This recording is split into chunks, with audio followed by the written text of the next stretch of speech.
Reborn as the Viking Pirate King. Hello again, dear adventurers of the multiverse. Thanks for joining us once more on this epic journey. Remember, this story is pure science fiction from our wild imagination, so don't go trying to summon dragons in your backyard. The rights of this amazing novel belong entirely to its original author, we are only the narrators. Do you want more adventures? Show some love to our YouTube channel with a subscription and a like, and if you want exclusive content, our Patreon is waiting for you with open arms. Chapter 626. In the stables on the other side of the manor, Chingerto was wielding a shovel, gradually digging up the moist earth in the center. Beside him, the bound lizardman Zoltunkel struggled desperately, trying to break free from the soft ropes. But he had clearly underestimated the Turkic man's ability to bind people. For herders making a living on the grasslands, the lasso is their primary tool. Horses, cattle, and sheep, startled by the stings of gadflies or wasps, will flee in panic. In such situations, herders must chase on horseback, using the lasso to capture the frightened animals and then calm them down. A frightened animal can run at incredible speeds, and if it's not restrained within 10 breaths, it could even cause the entire herd to flee. Using a lasso is the first lesson every Turkic person learns upon mounting a horse, not to mention the horse bandits who primarily rob people on the road. Skilled bandits could even wield a lasso from 20 meters away and strip the clothes from fleeing merchants. What seemed like magic to outsiders was, to them, merely a commonplace survival tactic. Therefore, the bound lizardman was practically impossible to escape. In his clash with Zoltunkel, Chingerto wielded his 20-pound broad-bladed saber, striking at least 100 times. By the end, his arms trembled from the recoil of the lizardman's armor, and the fine steel saber began to crack and curl. Only then did the Turkic bandit realize the man before him was a demon clad in human skin. Even more astonishingly, his armor was incredibly tough, completely impenetrable. Fortunately, the man's combat prowess wasn't particularly strong. After discarding his saber and capturing him with close combat techniques, Chingerto skillfully bound the old lizardman with ropes. After firmly restraining him, he led him to the stable, wielding the iron bridge and digging through the moist earth. Throughout this process, he didn't glance at the struggling lizardman, but instead kept his gaze fixed on Gulina, who stood on the other side of the pit. 3 human corpses lay neatly arranged at the feet of this unremarkable Central Asian chef. They were Mag the Crow Feather, Bunder Drowned Man Cold Gill, and Donald Uma, the Battle Angel. Magda and Cold Gill's skin was shrunken, evidently drained of all their spiritual energy by the escaped necromancer. As for Donald, Gulina, who suddenly appeared behind him, twisted his neck and then neatly severed his head with a kitchen knife. Of course, it might not have been a kitchen knife at all, but some more powerful weapon. While Chingerto was digging a pit, Gulina expertly cut the 3 bodies apart with a kitchen knife. Holding the knife handle, she smoothly sliced through the joints, as if slicing pork ribs. In less than an instant's stick of time, she had dismantled 3 intact human corpses into a dozen scattered parts. We live near Constantinople, so we must be wary of those white-robed charlatans. We can't leave intact bodies in a pit, or they'll be easily found by the seers of the path of faith. We must break them up and reassemble them. No seer or prophet from any faith system can locate a body pieced together. Hearing these words, Chingerto lowered his shovel slightly. He raised his eyelids and looked at Gulina, whose hands were stained with blood. He had thought his origins were mysterious enough, but it was clear that this plain-looking Sogdian chef was far more dangerous. Entering the magic circle, she calmly dispatched the High Chosen One. She calmly decapitated him, then proceeded to dismember the body with a composed expression. All this bloody work was as routine to her as eating and drinking. Chingerto said nothing, simply continuing with her work. After burying the body parts, the final step was to deal with the lizardman. Gulina ran her large hands over the lizardman's body, finding no cracks in its scales. Throughout, Zoltunkel tried to communicate with him, but the rag in his mouth silenced him. After repeated attempts to no avail, Gulina silently carried the lizardman out of the manor. When she returned, it was already the next morning. Jelin and Mokwi worked with remarkable efficiency. After just one day, the manor no longer bore any trace of the battle that had taken place. Chingerto was feeding the horses in the stables. The soil that had been dug up the previous night had long been filled back and leveled, leaving no trace of the 2 dismembered bodies that once lay beneath the damp earth. In the courtyard, Mokwi and Jelin were pruning the overgrown ground. The process of refining the necromancer didn't last long. When the infernal flames in the copper furnace died, Moqui found 2 crimson pills. When she received it in Green's hand, she swallowed it without a second thought. The alchemy techniques, refined over centuries of research by the Yin-Yang school, were the culmination of the wisdom of thousands of Yin-Yang instructors. Even as a mere registered disciple, the potion, crafted from memory, successfully suppressed Green's withered bloodline. Over the course of just one night, her graying hair quickly regained its Viking golden hue, and her once dull skin regained a healthy glow. While not completely restored, the lingering deathly aura had at least dissipated from her face. 4 undead spirits burst from the secret door of the wine cellar, but only one was used to refine the elixir. The remaining materials must not be wasted. Moqui continued to raise the alchemy furnace, melting the remaining 3 evil spirits into shikigami and sealing them within a talisman.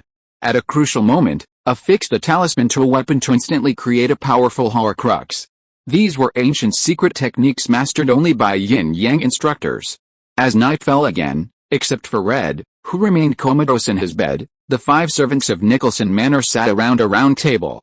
Freshly prepared bread and a salad of fresh vegetables and goat cheese were placed among them. But no one reached for a bite. After a long moment, Yulena spoke first. "That talking creature is not something we mortals can kill. Yesterday, after leaving the manor, I rushed to the beach overnight. I tied it up, threw it onto an unmanned sailboat, and pushed it into the sea at low tide. If it survives, it will easily reveal our target. Only by doing this can we avoid the fortune-teller's pursuit." Upon hearing these words, everyone at the table turned to look at the unassuming Western servant. No one had expected this seemingly unassuming Western woman to possess the most professional and experienced killing skills of the group present.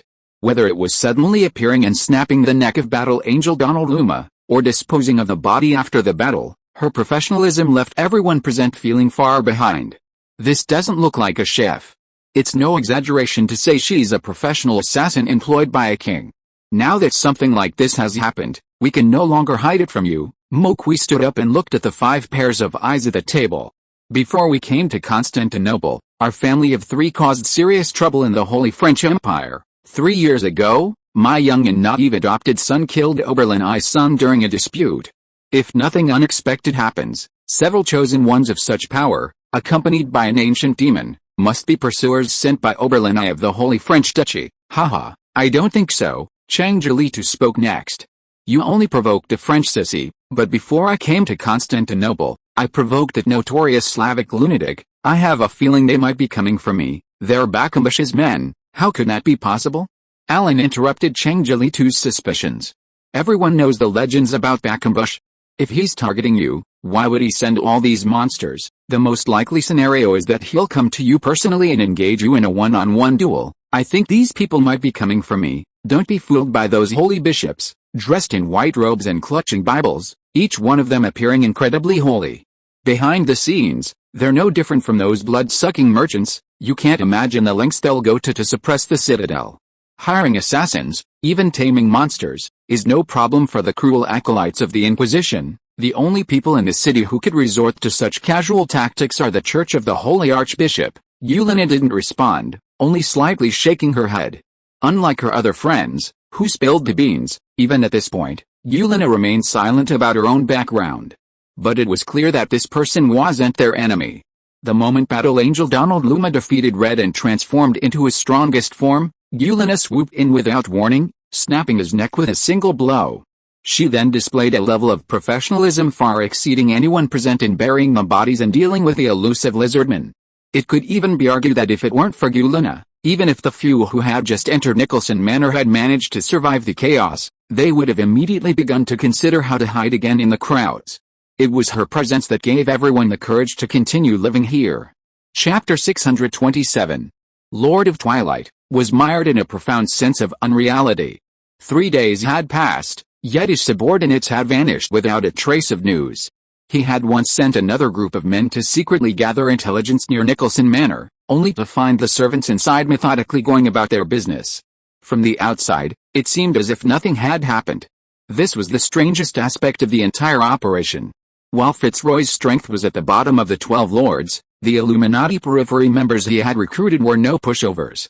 There was Magda Crowfeather, a skilled commander, cold-cheeked Bunder, the drowned Pathway, a master of both land and sea combat, and Donald Uma, Archbishop of the Church of the Night Angels, a plain-looking but incredibly powerful figure.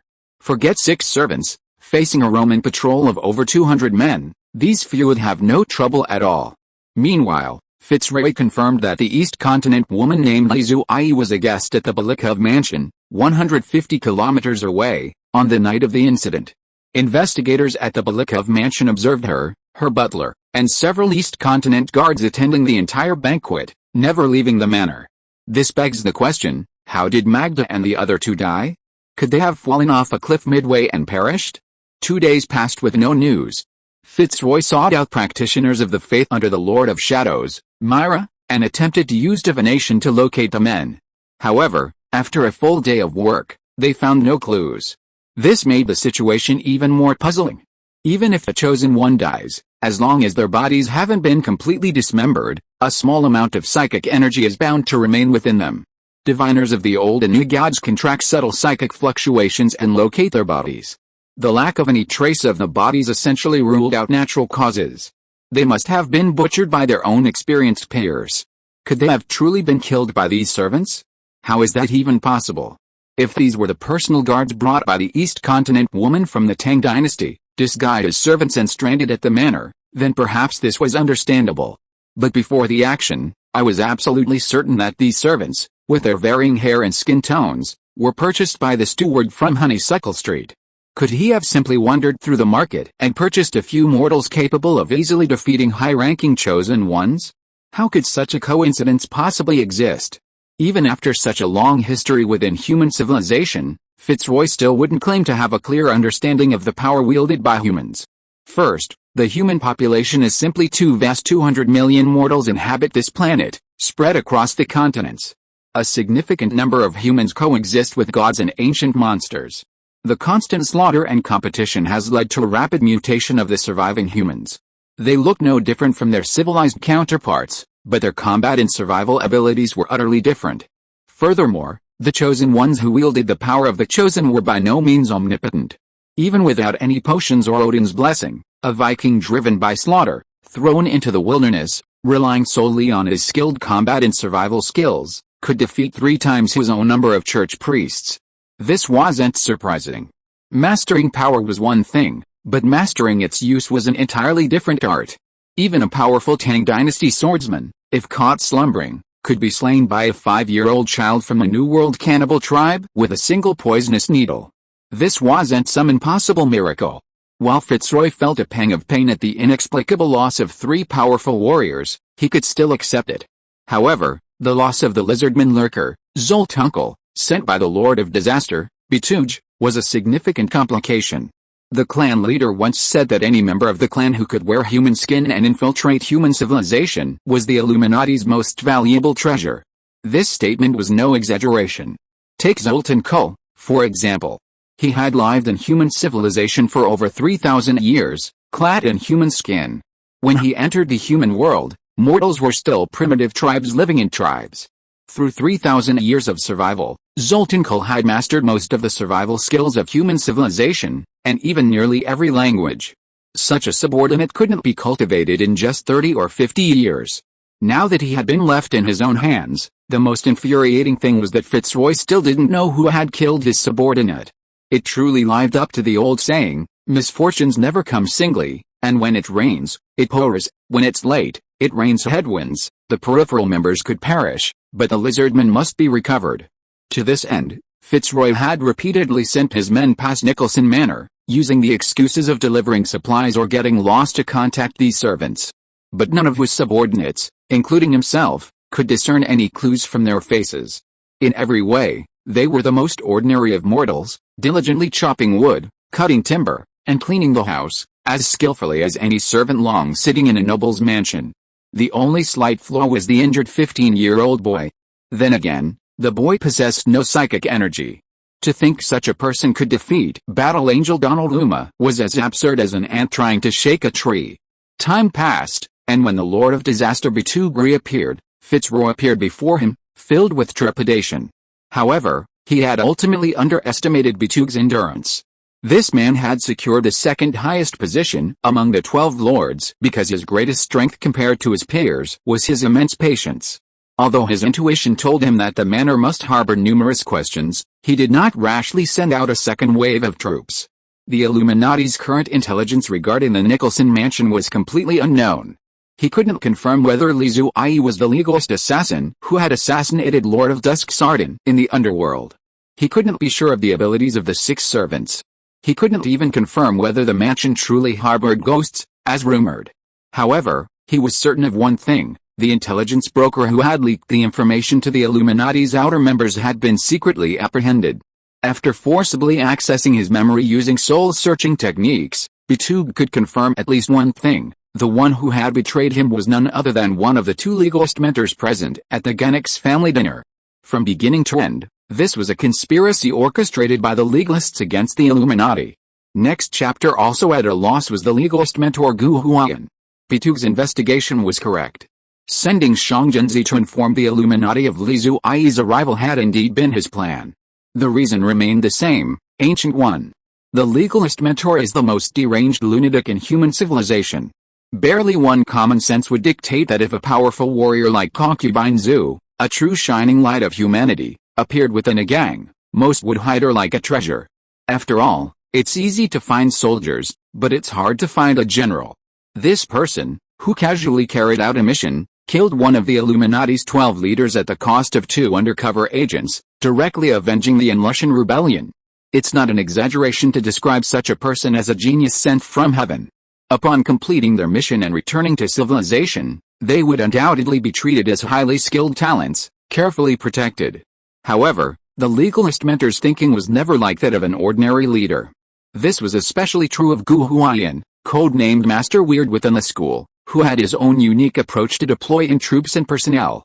In his eyes, the legalist assassin's sole purpose was to slay peripheral members of the Illuminati or eliminate their leader.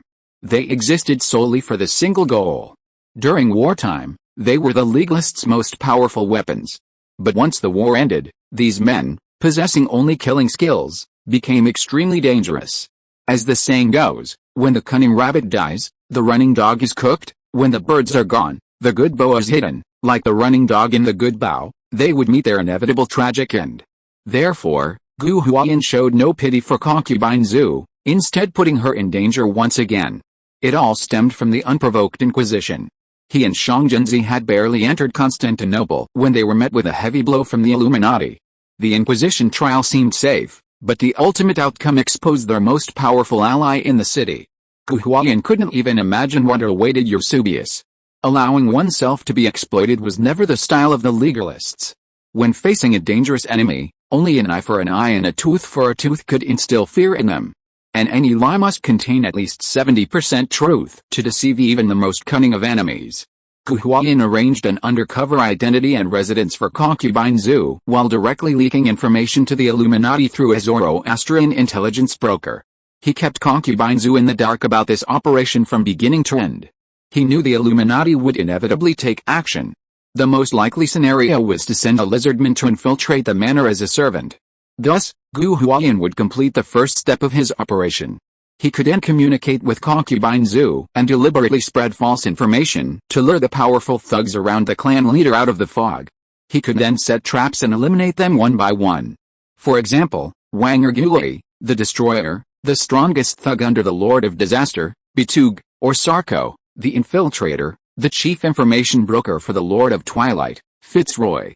Gu Huayan's strategy was successful to a certain extent.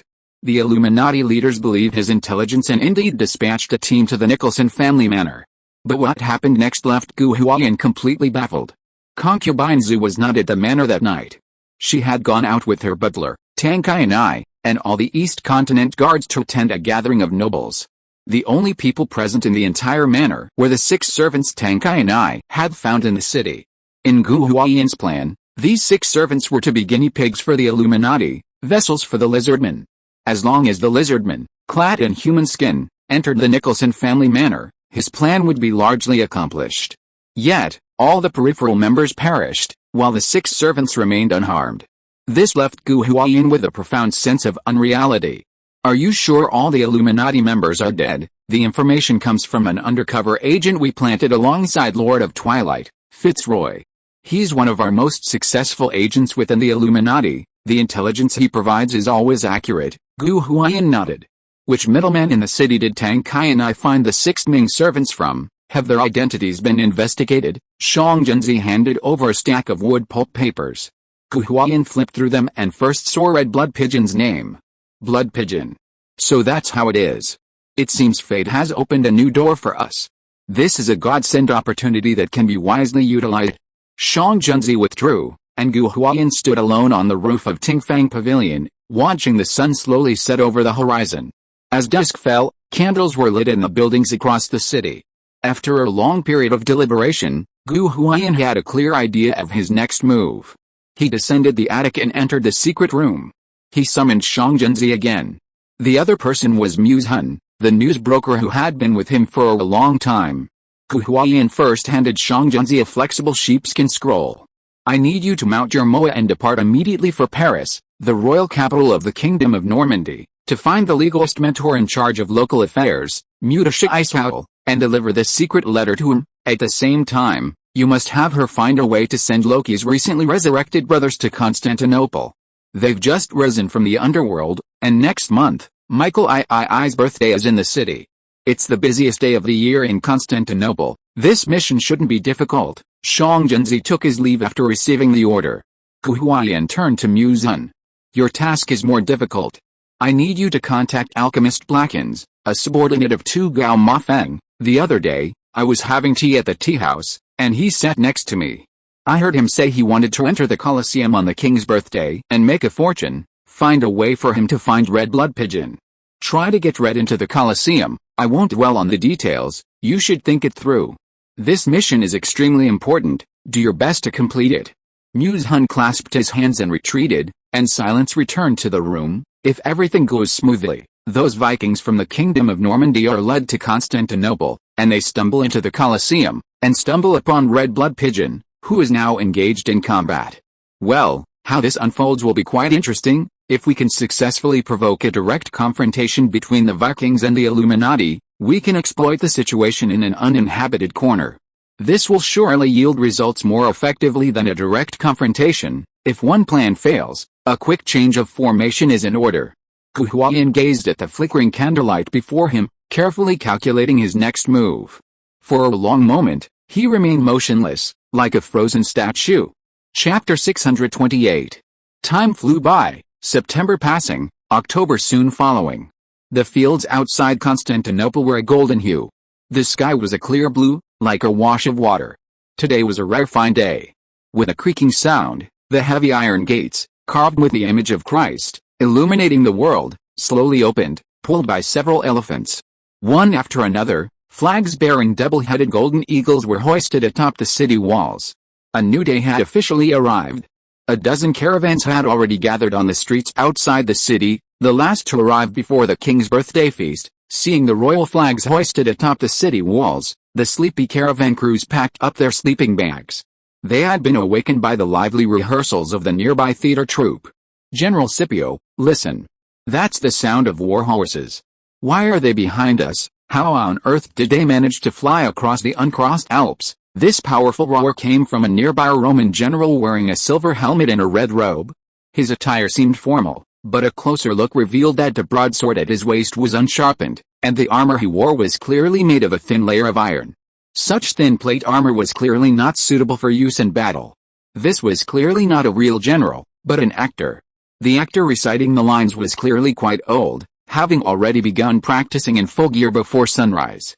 Behind him were parked more than 20 carriages in groups of 3 or 2.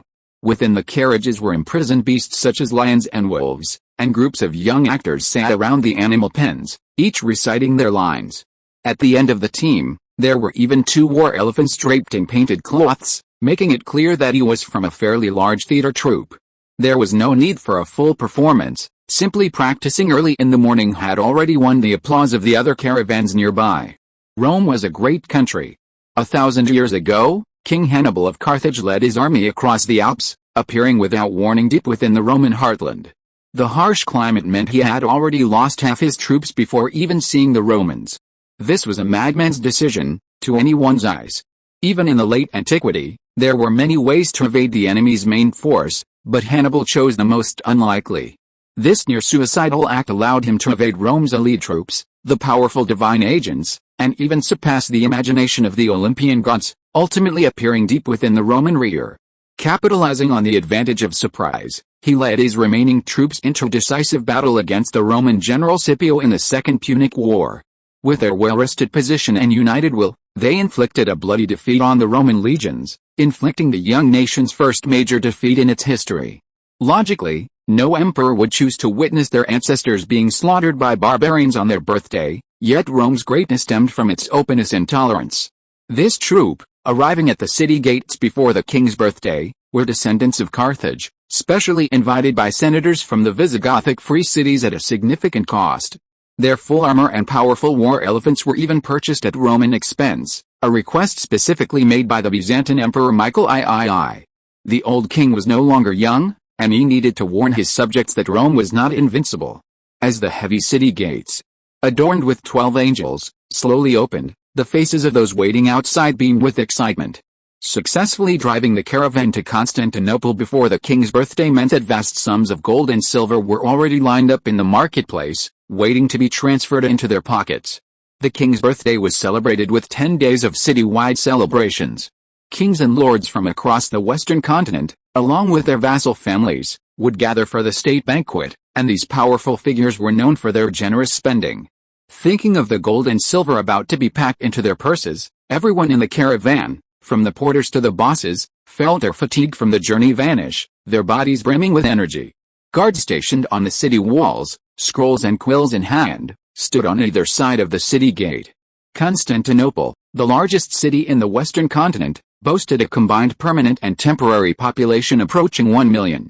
Managing such a vast city required the tireless work of 3,000 city guards day and night.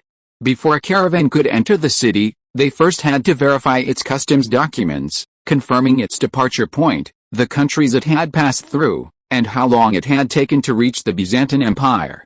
Once all the seals and dates on the customs documents matched, the merchandise was inspected to ensure the merchants were not carrying prohibited items like gunpowder and kerosene, as well as ancient demonic items. Caravan after caravan entered the city in an orderly fashion.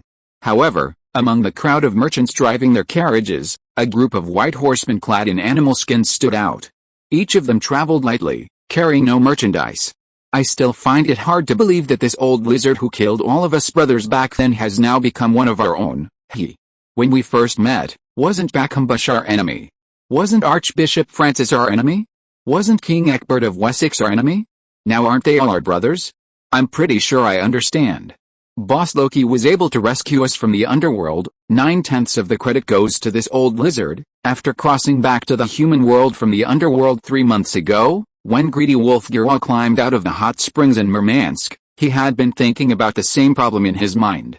The Slavs' brain nerves cannot handle two profound problems. Compared with thinking, they obviously prefer to use their hands to solve the difficulties in front of them. This kind of mortal enemy becomes an ally drama is obviously a bit difficult for him to accept. But the Sat beside him doesn't think so. Having been with Loki since childhood, Sat is much better at thinking than ordinary Vikings. After experiencing war after war, he has long seen that there are no eternal enemies in this world. As long as you are strong enough, no one will be your enemy. Everyone will compete to become your friend. After returning to Paris from the freezing Murmansk, Archbishop Jerome met his wife Katya again after 13 years of absence. 13 years ago, Jerome was much older than Katya. 13 years later, the old abbot was still the same age he died, while the Valkyrie Katya had become a capable duchess. The two naturally had much to discuss, spending only 2 days in Paris before returning to Katya's province of Lorraine. It was evidently no easy task for Alfred to see his biological father, Egbert, again. They were truly one family. Loki had been away from the throne for 8 years, and daily affairs were a constant source of government. This left Sartre and Glor, the two newly resurrected bachelors, somewhat bewildered. Normandy was no longer the frigid, perilous village it once was. Despite Loki's 8-year absence, the kingdom continued to function smoothly. This was partly due to Egbert's diligent management, but also to the absence of war in the past decade. With access to the rich lands of France, The kingdom's inhabitants no longer had to rely on plundering. Whether through farming or sea trade, the citizens of Normandy now had more stable means of making money. Sartre accompanied Duchess Katya into Lorraine for a time and was surprised to discover that the Duke's life was completely different from before. In Scandinavia, the Viking Duke's primary mission was the annual autumn raid. Building ships, gathering steel, and forging weapons were the Duke's primary responsibilities. As long as he could lead his people through the harsh winter, he was a beloved and respected lord. However, in Normandy, Sartre discovered that the dukes no longer wielded weapons and went out to kill people. Katya, once a Slavic Valkyrie, had not participated in combat for years. Her main daily duties consisted of meeting with merchants, developing the province's mineral resources, and building city ports to attract more people to Lorraine. 13 years later, she had become a civilized person. Meanwhile, Sartre and Guerrel endured 13 years of bloody battles against undead swordsmen in the dark underworld. 13 years later, their combat abilities had improved dramatically. Upon returning to the human world, they were surprised to discover that their country had long been free from war. After a brief tour, the two were surprised to find themselves like outcasts, left behind by the times. This left them feeling rather disoriented. After a month of idle, imprisoned aristocratic life, Sat and Guerrel were growing weary. They had been considering returning to Hanshu village for a period of seclusion, but then Loki arranged for them to travel to Constantinople. Partly to observe the Viking princess Marindin's business, and partly to see the bustle of the city during the king's birthday celebrations. With little to do in Paris, the two decided a stroll seemed like a good idea, so they followed the caravan to the gates of Constantinople. As the caravan neared the Roman magistrate, Sat reached into his pocket, pulled out a document of entry, and handed it to the Roman official. The document contained several documents, including a list of all the provincial capitals they had passed through on their way from Normandy to Constantinople. Egbert had disguised them as Viking merchants, accompanying a caravan to Constantinople. The problem lay with this merchant identity. The Roman constable stationed at the city gates had spent half his life in this position. He had seen countless caravans and merchants, and his eyes had been honed to an extremely sharp level. The customs documents described them as merchants, and they were indeed driving carriages. However, their carriages contained no cargo. Egbert wasn't to blame. Before departure, he had indeed provided the two men with several carts of French cheese and red wine as merchandise. However, Guelol had accidentally discovered that this wine was delicious and rich in calories, more filling than meat. The 7 or 8 Vikings accompanying the caravan had been fed and drunk for a month, but when they arrived at the gates of Constantinople, their carriages were empty. This undoubtedly aroused the suspicion of the city's constables. 7 or 8 strong men traveled across mountains and valleys for a month, arriving in Constantinople from Normandy. The journey, including the men and horses, and the cost of food and lodging alone, would have been a considerable expense. If these were merchants hoping to enter the city on the king's birthday, they would have come with nothing. What exactly were they trying to sell? Considering the weapons they carried and the aura of strength they exuded, the sheriff, holding a pass, scrutinized each of them. The quill hovered in the air for a long time, never dropping. If these were bandits or smugglers, surrounded by a dozen sheriffs, they would have shown some nervousness, but these men entered the scene with expressions unwavering. A closer look revealed a hint of sleepiness between their brows. This is the natural reaction of the human body when it is extremely relaxed. It's impossible to fake it. So the question arises, these men, armed with forged documents, are incredibly powerful, yet they don't act like villains at all. What exactly are they trying to do by entering the city on the king's birthday? A group of 7, departing from Paris, carrying no cargo, all 7 are armed, fluent in Norse and English, with strong builds and particularly powerful arms. Judging by the appearance of these individuals, they are all chosen by God. When faced with a unique situation he couldn't predict, the elderly sheriff tended to record every detail he could see. Constantinople, a city built on commerce and enduring for centuries in the western continent, had never refused visitors. Whether it was merchants seeking to make a fortune carrying goods or gentry seeking to shop, the sheriffs preferred to admit them. If they caused trouble once inside, they would later dispatch forces to arrest them. In the eyes of Roman merchants, this was preferable to the possibility of letting a potential customer slip away. The sheriff frowned as he wrote one Roman character after another on the papyrus in his hand. The Vikings never once glanced at him, making him feel as if his efforts were in vain. But then, A pleasant voice suddenly rang in his ears. "Sir, the city gates just opened this morning. Haven't you had breakfast yet?" The sheriff looked back and saw a young noble, wrapped in exquisite silk. In his hands, he held a warm sesame seed cake.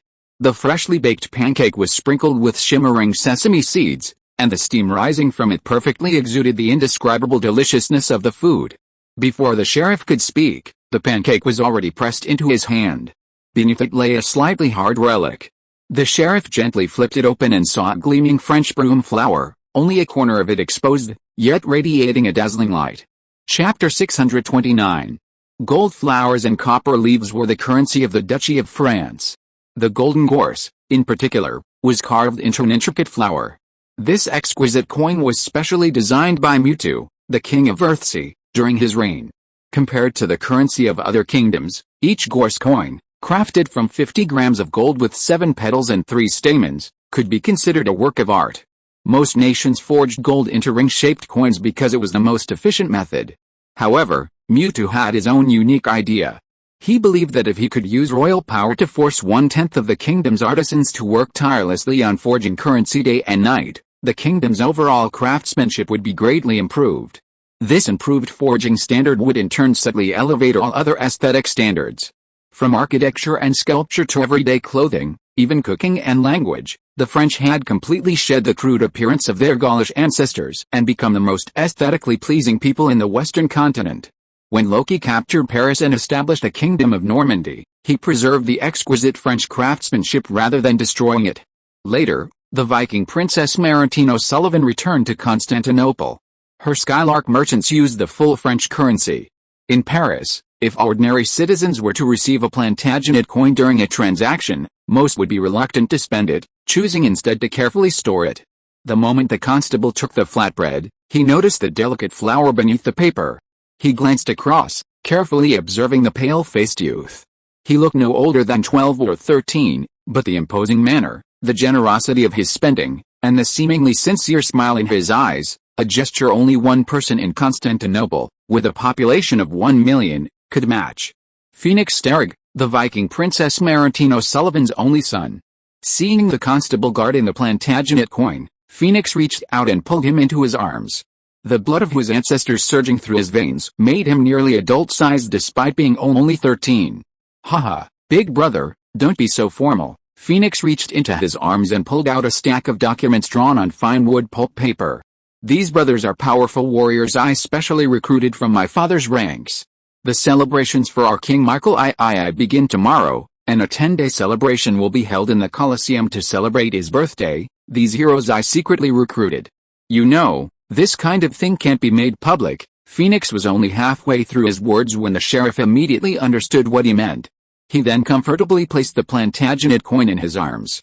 The traditional celebration of the birthdays of Roman kings was to open the Colosseum for 10 days of gladiatorial combat. During this period, large trading companies, local nobles, and wealthy merchants could form their own teams and enter the arena to compete.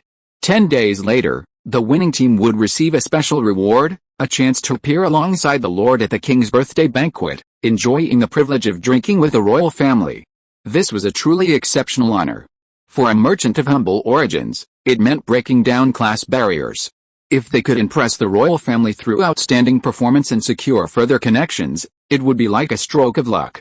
Every year, the major merchant guilds would prepare lavishly for the annual gladiatorial contest. The Skylark Merchant Guild, one of the fastest-growing guilds in recent years, naturally wouldn't miss out on this celebration. For this reason, she recruited several warriors from the Kingdom of Normandy and secretly attempted to sneak into the city under the guise of merchants. The Vikings' relaxed demeanor suggested they had anticipated a rescue effort. Phoenix's arrival explained everything.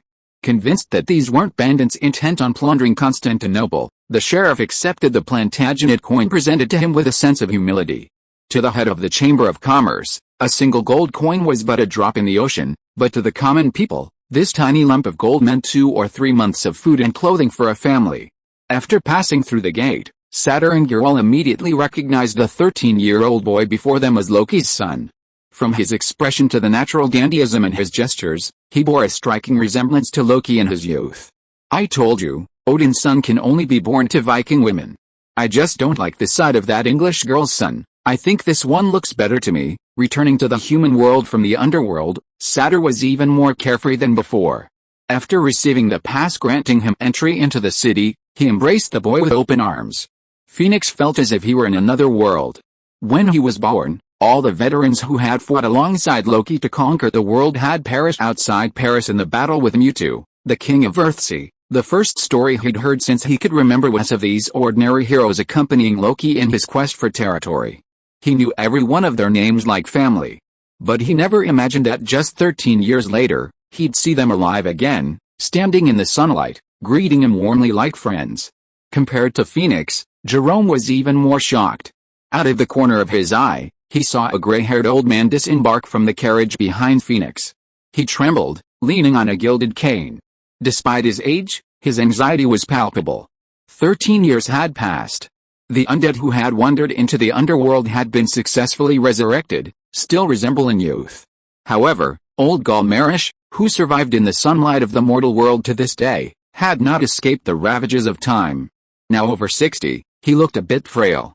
Chapter 630. Oldgar was one of Loki's elders. 16 years earlier, it was Oldgar who risked his life to deliver the anchor needed for Loki's first voyage. When Loki returned to the village, Oldgar had been beaten unconscious by Duke Bernard's men. Even then, he refused to reveal the anchor's origins. He later participated in the defense of Frostwater village and accompanied Loki into the Leviathan's heart, completing the exploration of the Obsidian Pyramid. It was through his powerful hands that the Mask of Horus, imprisoning Nefertiti, was retrieved from the Golden Mountain. Loki and his companions' escape from the Leviathan's heart was also aided by the pharaoh's robes he had retrieved. Upon returning to Frostwater village, he traded all his spoils to Loki for the swift three-masted ship. He was the first Viking to reach Constantinople as a captain. Over the next decade, he began collaborating with the Waldorf family to develop new routes to the New World. He traversed this route dozens of times, successfully opening a new shipping route for Byzantium. Until now, unable to sail, he had settled into peaceful retirement in the city. Upon hearing that Sartre and Girl were coming, Oldgar personally walked to the main gate to greet them, even on crutches. These were friends he had made in Scandinavia over a decade earlier. "Oldgar, I didn't expect you'd still be alive." Sartre stepped forward. Even hugging the old man, he hesitated now to do so. He didn't say much, for seeing him reminded him of the carpenter Songi. Songi Marish was one of Loki's earliest followers. Back then, Hanshu village was poor and cold, with few craftspeople. No one wanted to work in this impoverished land. Only Songi was willing to follow Loki. Loki's first three-masted ship was built by Songi. Sadly, this loyal subordinate lost his life in the English Isles. He died without ever seeing Oldgar again. Comforting was a difficult feat for Vikings. In the bitter cold of Scandinavia, all mortals face the constant threat of death. Ascension to Valhalla after death is not a calamity, but rather a life-altering moment. Most people require no comfort. The Norse language doesn't even have a word for comfort. My dear brothers, you've been traveling so long. Why don't we get in the carriages? I'll take you around the city. Afterward, let's go to a more upscale place for dinner. At the front of the procession, two standard-bearers unfurled the striped banner symbolizing House Starlag. A convoy of nearly 20 carriages set off. Residents pushed aside, some even bowed their heads in greeting. All of this stemmed from the recent promotion of Loki, the King of Paris, by bards and opera librettos, and the influence of the Mecklenburg and Skylark Chamber of Commerce in Mediterranean countries. The Viking princess's success in securing a seat in the Senate is inextricably linked to the successful operation of the Chamber of Commerce. By 810 AD, 1 out of every 3 bars of soap sold in Constantinople came from whale oil supplied by the Skylark Merchant Guild. Furthermore, 20% of the city's furs, 7% of its dragon bones, and all of Valhalla's potions came through Skylark Merchant Guild suppliers. By this time, Merindon could truly be described as rich enough to rival a nation. Therefore, despite living alone in Constantinople with her only son, no one dared to look down on her. Constantinople was bustling with activity before the king's birthday. The crowded streets were filled with residents from every continent, with skin color varying by at least 10 shades, from black to white. Despite speaking unfamiliar languages, travelers from different countries conducted business without much difficulty. Simply point to the item, and the vendor will indicate the price. Merchants from different countries used this very method to conduct trade. Even more dramatic were the nobles traversing the crowded streets. Paris, the imperial capital of the Kingdom of Normandy, was already a major metropolis on the western continent. As Sartre and Gural wandered the city, they often spotted noble carriages and ceremonial guards leading the way. Meanwhile, on the streets of Constantinople, any street or alleyway would reveal 4 or 5 ceremonial guards, each holding aloft a flagpole. The nobles' crests varied widely, some featuring animals, others plants, and still others simply inscribed in obscure ancient script. For a moment, it was impossible to distinguish their origins. Phoenix, sitting across from Sartre, knew them all by heart. The purple banner with 3 white sturgeons is the Mariupol family from the Sea of Azov. They were originally a Slavic tribe, but in recent years, they've done a lot of business with the Romans and have been rapidly assimilated into the civilized world. Their main industry is deep-sea fishing, so their family banner features the sturgeon they sell the most. The sky blue banner with flame purifies the soul is from the Abbasid family. From the size of their group, it's easy to tell this is the largest of all the nobles. Whenever they travel, the Abbasids always have a team clad in pitch-black robes to escort them. Today's group is nearly 100 strong. They might be concubines or collateral descendants of a prince coming to witness the excitement. I guess we'll have to stay out of the way for a while. Constantinople is the center of all cities in the western continent. Western merchants often say, "All roads lead to Rome," referring to this vast metropolis at the intersection of east and west. In this city, it's inevitable for nobles to confront each other. The established rule is that smaller families give way to larger ones, and smaller merchants give way to larger guilds. Today, Phoenix flew the banner of the Skylark Chamber of Commerce to greet Sartre and Gural. Even if he were using the Starogay-class royal flag, he would have given way to the Abbasids, let alone a mere large chamber of commerce. The Abbasids, dressed in black, slowly passed by them. At the end of the procession appeared 4 muscular giants, their hands and feet shackled. A massive sedan was carried on their shoulders. Inside sat a towering figure in a purple tunic. My goodness, this prince looks well prepared. See that purple-clad figure at the end of the procession? That's Purple Hadshan, the commanding gladiator lord of Constantinople, who's meeting with the Abbasids. Looks like there will be quite a few Arab sorcerers in this duel. Haha, tomorrow is the first gladiatorial show. Their appearance today must have been premeditated. Giral's interest peaked at the mention of the gladiatorial show. From what you're saying, we need to represent the Chamber of Commerce to enter the Colosseum this time when we enter the city. Who are our opponents? Chapter 631. Phoenix was momentarily stunned, then quickly waved his hands. Haha, how could that be? That was just a lie to the sheriff at the city gate. You've finally been able to see the light of day again, and Dad wants you to relax in the most prosperous city in the western continent. This time, all I've arranged for you is eating, drinking, bathing, and sleeping with women. Haha, how could I possibly let you take up arms and fight again? Despite being only 13, Phoenix displayed the same tact and experience as any Roman merchant in the city. Both lacked their father's presence, and both lived with their mother, but his situation was completely different from that of Prince Wenlin. Wenlin and Elizabeth lived in the Parisian palace, where they were immediately attended to by hundreds of servants. As for state affairs, Egbert already handled everything, leaving them with nothing to worry about. Phoenix, on the other hand, was aptly described as a business world like a battlefield. Phoenix had lived with Merindin in Constantinople since childhood, a place seemingly peaceful but perpetually turbulent. Trying to carve a piece of someone else's already baked cake and eat it yourself is no easy task. When Merindin is away from the city, Phoenix has the final say on all matters, big and small, for the Skylark Merchant Guild. He's been by his mother's side handling the affairs of the guild since he was 5 years old. Though only 13 at the time, he's already lived and breathed the turbulent Byzantine business world for 8 years. We can now keep our fires away from war, relying on gold coins to obtain the resources we need. Isn't that much more comfortable than the pain of wielding a sword? No. Sartre shook his head. It's no easier than drawing a sword and killing someone. Rome's 2,000 years of unwavering strength stemmed from the fact that Roman merchants reached every country in the western continent, touching the daily lives of every inhabitant. From a small Greek city-state to ancient Rome, through the east-west split, and finally to the Byzantine Empire, while the kingdom's names shifted with the times, the Roman bloodline and culture remained unchanged. None of this was based on religion or the military. Instead, it was the Roman merchants who daily navigated the various trade routes, operating ships and carriages. The constant flow of gold, like a river, was the solid foundation of this great empire. Don't be too nervous once you enter this city. Although this isn't our own royal city, my Skylark Merchant Guild is still well established in Constantinople. The celebrations for the king's birthday officially begin tomorrow, and then we'll see a completely different city. As the convoy slowly moved forward, opening the windows, it was easy to see the bustling bustle of Constantinople. The wide, nearly 10-meter wide streets were densely packed with caravans, minstrels, and jugglers. The streets were filled with the throngs of people who had flocked to the capital from across the empire to celebrate the king's birthday. From time to time, guards bearing banners led the way, clearing the way for the carriages of the nobles. Near all, sat, and a group of Viking pirates excitedly drank the fine wine prepared by Phoenix, completely immersed in their own world. Elsewhere, Gannicus meticulously explained to Alfred the family crests depicted on each banner, detailing the province they originated from, the family's territories, its core industries, and so on.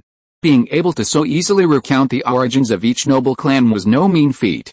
Just as a warrior needs to learn to sharpen a sword and chop from a young age, becoming familiar with all the nobles within the kingdom was a required skill for merchants.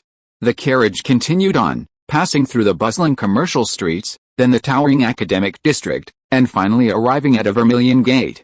It was clear that this was a noble residence. In this city, the poor invite guests to the market. Ordinary citizens invite guests to restaurants. But for nobles and lords, simply walking into a restaurant and ordering food would be seen as friendless, or as a sign of isolation from the upper class. It wouldn't take long, perhaps just one night. Word would spread from one person to another, and within 3 days, shop business would be affected. So, nobles would either invite chefs to their homes or attend banquets at other noble houses. Since we've come all the way to Constantinople, we should at least get a taste of the daily life of the merchant princes. When in Rome, do as the Romans do, but we don't have an invitation or an introducer. Would it be a bit rude to just barge in like that? Sartre felt a bit uneasy. In Scandinavia, no family could claim to have enough food. Dining at someone's house without permission could even lead to a bloody conflict. Unexpectedly, Phoenix extended a slender finger and gently shook it. Haha, no need to worry at all. See this Skylark Guild flag? In this city, whoever has the most shops and the most customers is the boss. All these counselors and nobles, who wouldn't envy the Skylark Guild's customers? For example, we're the largest supplier of whale oil, keel bones, and fine furs. And for example, the Kingdom of Normandy now has a population of nearly 9 million. Who wouldn't envy such a vast market? Who wouldn't want to ship their goods to Paris? Alfred understood the meaning of Phoenix's words. His biological father, Egbert, had achieved his current success precisely because of a lifetime of dedicated study. Through his meticulous observations of France, Byzantium, and the Tang dynasty, Egbert had long since discovered that within the upper classes, capital accumulation relies on cash flow and market control. The more subjects a lord commands and the larger the market he controls, the more valuable he becomes in the eyes of other nobles. Marrington O'Sullivan had already fallen into disrepute within the Byzantine Empire, but thanks to the support of Loki and the Kingdom of Normandy, she had staged a comeback and now even held the potential to run for president of the Chamber of Commerce. Regardless of whether she succeeded, a merchant of this caliber would remain a highly sought-after guest in Constantinople. As Alfred had anticipated, as the horses pulled up before the 2 deep blue gates, a middle-aged scholar resembling a butler emerged from the mansion without announcing his name. He stood beside the carriage, smiling broadly, and respectfully ushered each guest out, ushering them into the city's manner as if they were old friends. Even as they entered the lobby, Sartre had no idea who the owner of the house was, or who he was.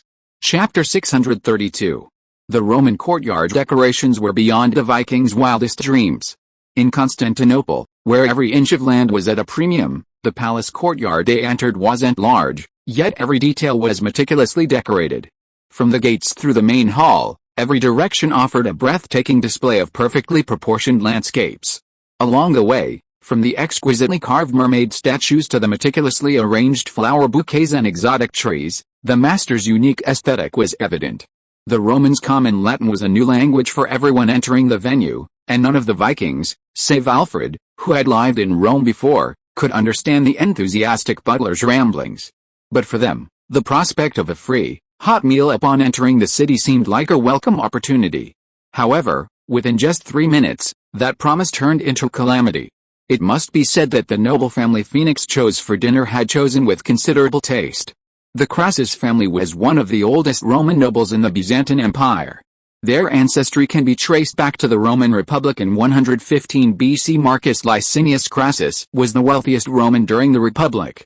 It was said that any business with the name Crassus was secretly controlled by a Crassan family member. Marcus even joined forces with Caesar and Pompey to form the political alliance known as the First Triumvirate.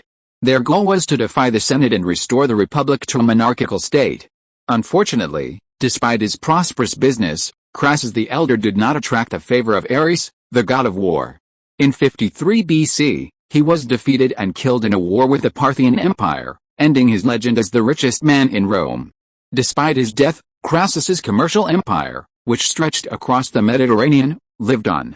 Even 1,000 years later, though no longer as glorious as his ancestors, the name Crassus remained a golden sign in Constantinople. As the kingdom's oldest noble family, their family still firmly controls 3 seats in the Senate and wields a fortune worth tens of millions. Tomorrow is the king's birthday, and the current patriarch of the Crassus family, Maxima Crassus, has invited a host of wealthy merchants and nobles who have traveled thousands of miles to attend the celebrations.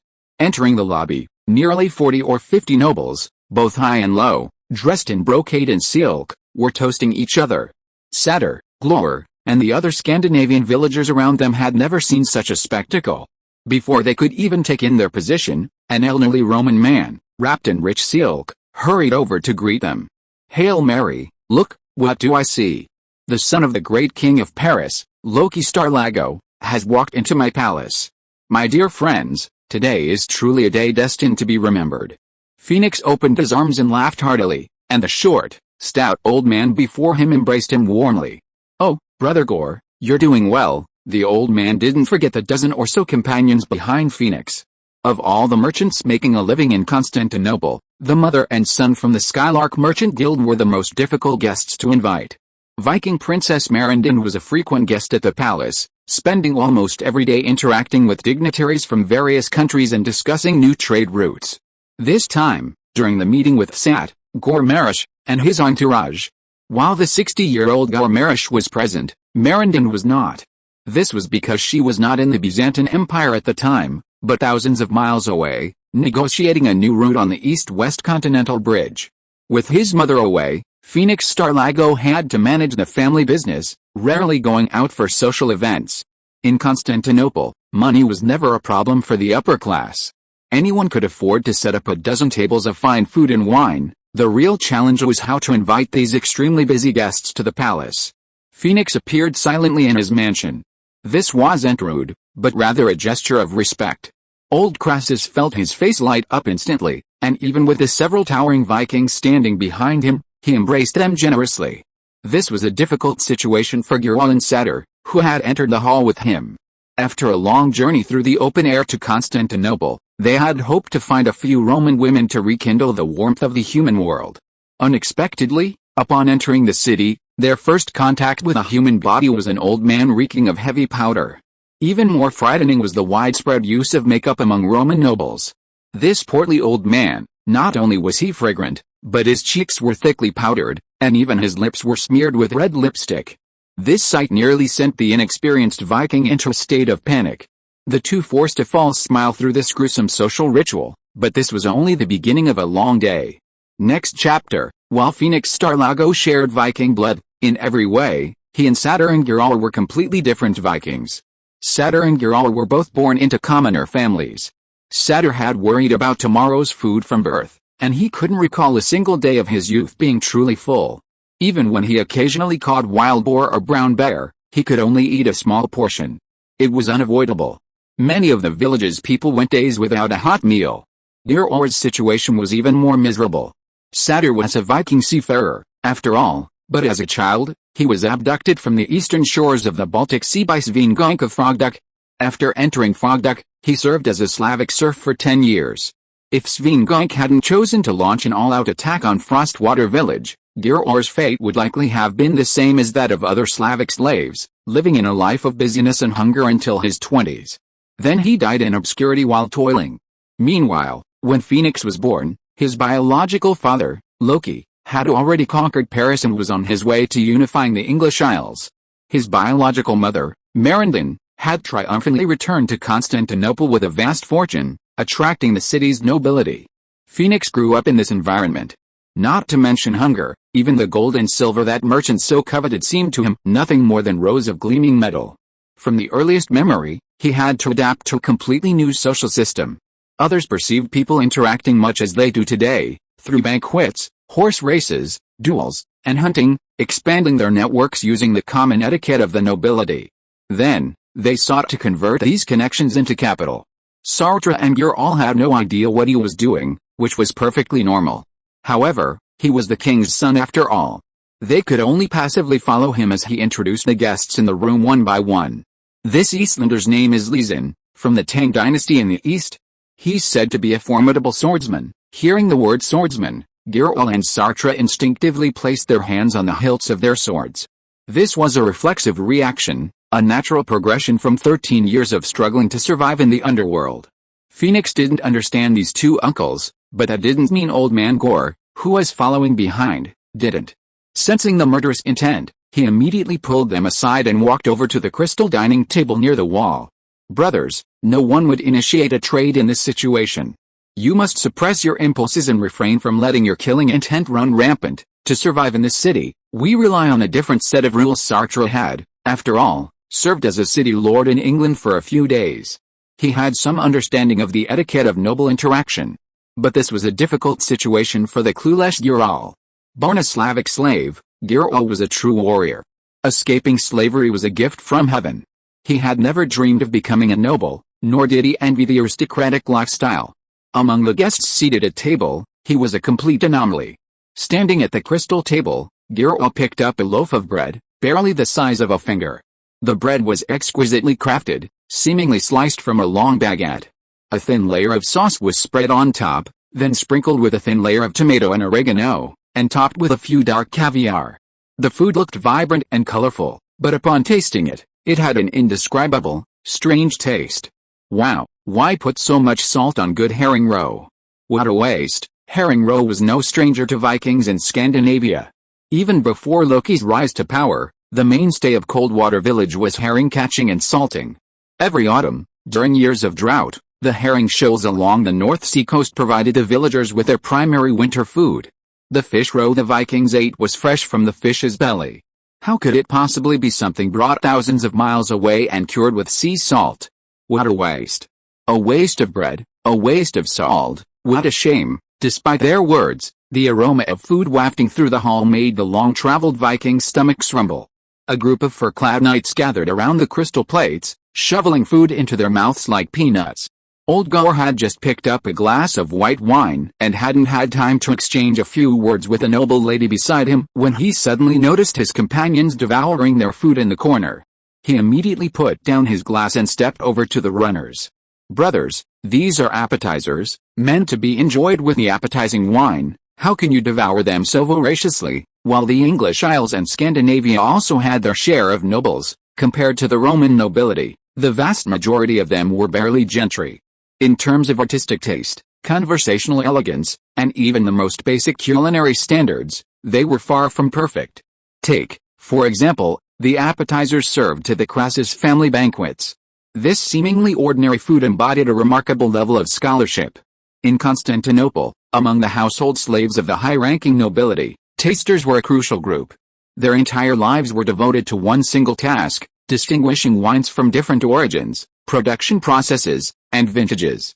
For the Roman aristocracy, who drank constantly, every subtle nuance in a wine escaped their palate. Rainfall, shifts in production locations, and subtle variations in fermentation stability all contributed to variations. There's no such thing as perfect wine. Just as a chef arranges spices according to the properties of the ingredients, the finest wines require accompanying accompaniments tailored to their vintage, origin, and storage. The fish roe bread rolls, which Gere tossed into his mouth with disdain, were meant to be paired with a white wine on the other side of the table. Old Gore was almost certain that before he even picked up the bread, the wine-serving maid had somehow hinted to him that it was meant to be enjoyed with white wine. But the men, unable to understand Latin, naturally didn't understand the maid's mysterious language. Fuck it. Put it down, this is meant to be enjoyed with sweet wine. If you've devoured all the bread, what will become of the sweet wine? Lack of table manners is a serious matter in this city. Doing so will embarrass His Royal Highness, especially since the guests attending today are all high-ranking nobles. Old Gore's earnest advice was only the beginning of a nightmarish dinner. Phoenix faithfully carried out his father's orders, but he was only 13 years old. Having grown up in Constantinople, he had assumed the world of the nobility was supposed to be this way. He had no idea what life had been like for his predecessors. Chapter 633.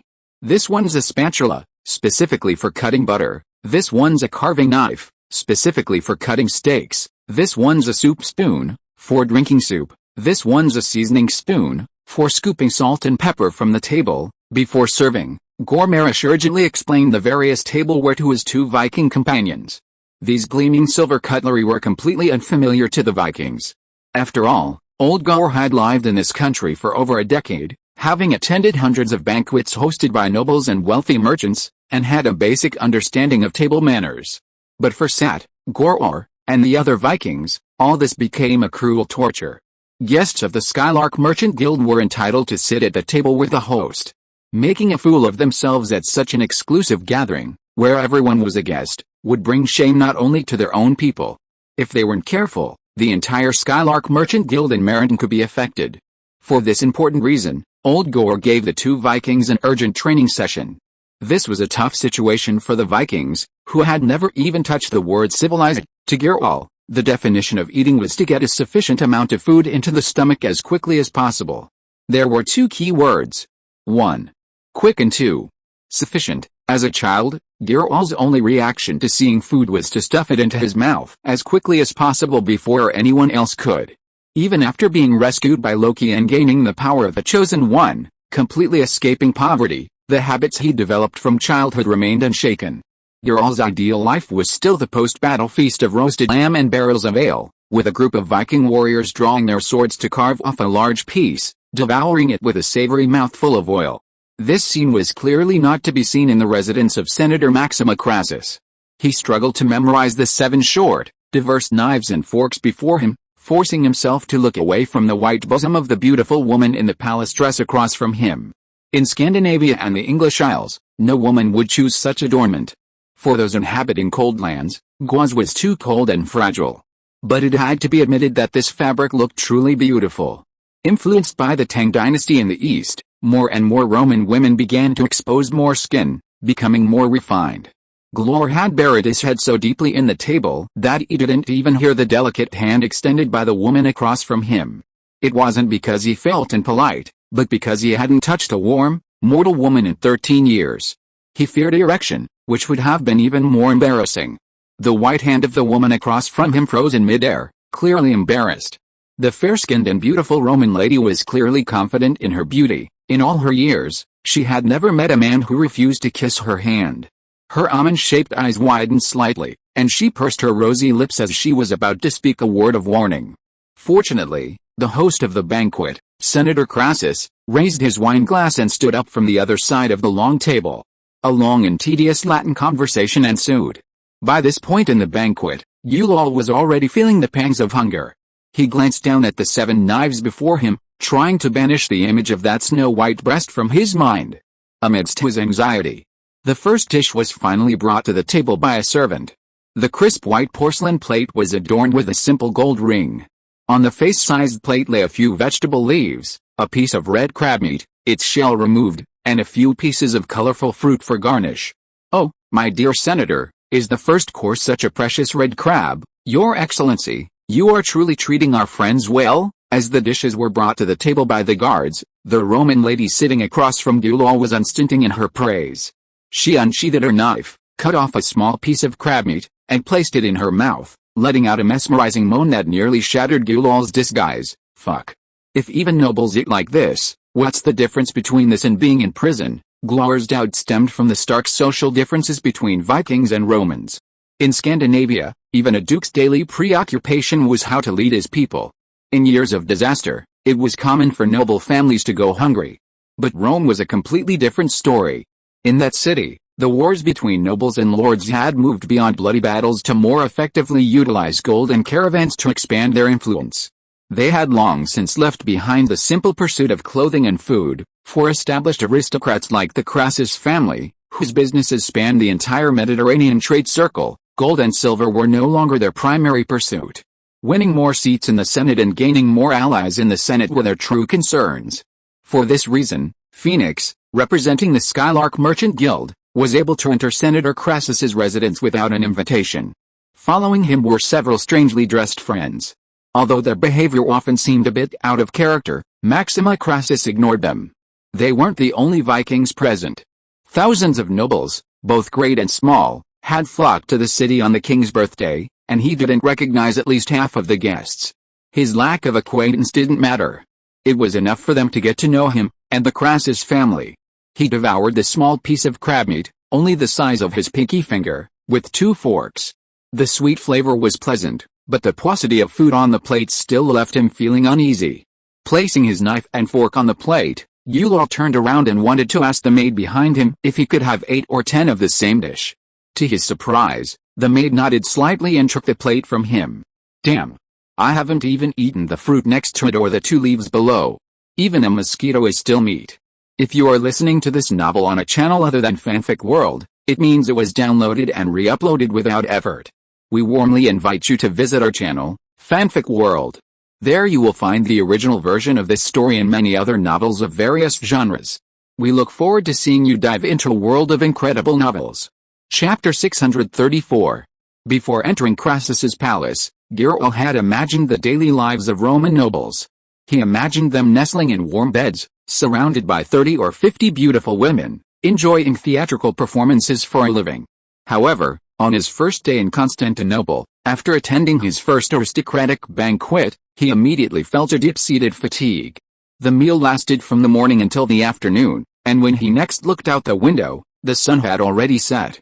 Attending aristocratic banquets was more than just a meal, it was a strenuous mental exercise. As the maids brought each dish, they had to tuck into their mouths while complimenting the host in a sophisticated manner. While doing this, they also had to find ways to connect with a stranger sitting next to them, almost doing their utmost to create a close bond. How to quickly connect strangers, even turning them into friends, was a skill no less complex than wielding a sword. Roman banquet halls typically featured long, joined tables, the length of which depended on the number of guests. Since the number of nobles and dignitaries who had arrived for the king's birthday was relatively small, Senator Crassus's family dinner naturally attracted quite a few guests. The beautiful woman in palace attire sitting across from Girol, perhaps captivated by his unique aura, kept trying to engage him in further conversation. But Girol didn't even dare to raise his head in front of the lightly dressed beauty, fearing a reaction that would cause further embarrassment. On his other side sat a sea merchant, swathed in a dark blue robe. No one present at Senator Crassus's family dinner was ordinary. This Roman merchant, having traveled extensively for years, could speak a few words of Norse, the Viking tongue. For the rest of the banquet, he engaged in a ceaseless conversation with Girol in his broken Norse. Every fiber of Girol's being told him, "I'm on vacation, I should leave immediately," but a glance at Prince Phoenix, who was accustomed to both sides of the table, forced him to sit back down. Honestly, this free dinner didn't leave them hungry. From start to finish, the chefs at Senator Crassus's palace presented them with over 20 exquisite dishes of varying flavors. The dishes ranged from seafood from the deep sea to birds of the sky. The exquisite plating and garnishes made each dish look like a meticulously designed work of art. By the end, Girol could no longer discern the unique flavor of his food, he could only mechanically chew and swallow, then force a kind smile. Finally, by the end of the feast, he felt his lips twitch slightly. Phoenix had good intentions in inviting them to the banquet, but he had clearly underestimated the education of these Viking warriors. Growing up listening to the legends of his uncles, he imagined them as majestic and courteous as the great Roman generals of ancient times. However, legends are ultimately embellished products. The biographies of great men, passed down by bards, only highlight the glorious aspects of their heroes, never revealing the details behind their lives. For example, Sartre and Girol were both illiterate. Furthermore, their social etiquette, for a Roman noble, was not much different from that of a barbarian. Jerome and Sartre, who had emerged from the senator's residence with him, were clearly unwell. They had just discussed finding an inn to ease the torment of the afternoon. Unexpectedly, the welcoming ceremony upon entering the city wasn't over yet. As night fell, braziers began to light up one after another across the city, torches were raised in the hands of marble statues everywhere, and paper lanterns were lit atop the towers of the academic district to mark the time. Constantinople's bustling night had just begun. For a bustling city with nearly 100,000 travelers daily, simply staying open for a single day was insufficient. 1,000 years ago, when Romans from the Silk Road first entered the Han Dynasty Palace of Luoyang, they saw paper lanterns illuminate the entire city at nightfall. Returning merchants sketched their journeys on papyrus, bringing them back to the Western continent. After more than 1,000 years of development, the nations of the Western continent had gradually adapted to being active at night. Phoenix had lived in the city with his mother since childhood, engaging in a bloody battle of a different kind with the merchants and nobles. Despite his youth, he was now adept at attending aristocratic gatherings. As he left the Crassus family residence, old Crassus respectfully escorted him to the door. He shook hands cordially with Ural, Satyr, and the others before leaving. Having spent a lifetime in the Senate, Maxima Crassus's vision far surpassed that of ordinary nobles. The moment these giant-like blonde men entered his residence, he felt a terrifying, murderous aura etched in his veins. He immediately summoned his butler and dismissed all the guards surrounding the banquet hall. Old Crassus knew that even with 3 times the number of men, the Roman guards, who were originally from the holy bishops, would be no match for these Viking warriors. When facing a fierce tiger, knowing you're no match, the best option is to avoid provoking them. Fortunately, the banquet lasted peacefully. After escorting everyone out the door with a professional smirk on his face, the guests inside and outside the thin wooden door sighed with relief. Damn, I've never found eating so exhausting. Yet, putting aside whether I've had a full meal or not, I'm sore all over afterward. What's going on? Yet, it's still more satisfying to pick up a weapon and chop people down. I'd rather die again and chop those undead swordsmen in the underworld than endure this kind of suffering again. The exhausted blonde men discussed finding an inn to train, but Phoenix showed no sign of calling the night a night. After seeing off old man Galmarish, the carriage continued on its way, heading towards a massive building in the center of the city, shrouded in mist. It was the world-famous Byzantine Great Baths. Chapter 635. The Vikings of Hanshu village were no strangers to the bathhouse. Despite the bitterly cold Scandinavian peninsula's year-round low temperatures, there were numerous hidden hot springs beneath the ground. After the death of the old village chief, Mengus Starlag, Loki's first task upon assuming power was to excavate the castle's crypt and channel the hot spring waters into it, creating a hidden bathhouse within the castle. Returning from a day of raiding or hunting, shedding their filthy clothes and plunging into the scorching waters was a truly blissful moment for the tribe after a tiring day. Satyr and Ural imagined bathhouses as hot pools into which they could strip naked and jump. They never imagined that a Roman city would house a bathhouse even larger than a palace.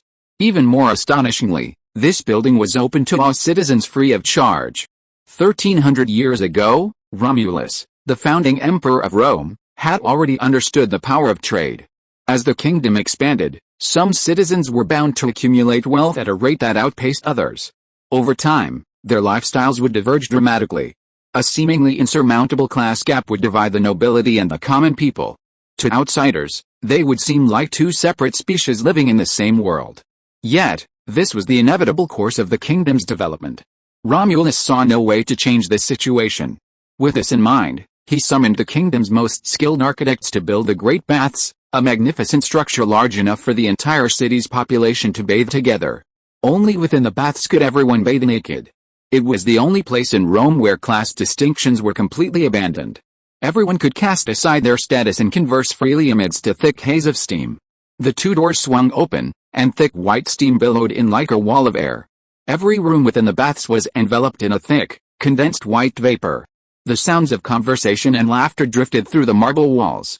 Dusk had already enveloped the city. Just as Gulal entered the palace and passed the second pool, darkness was almost in sight.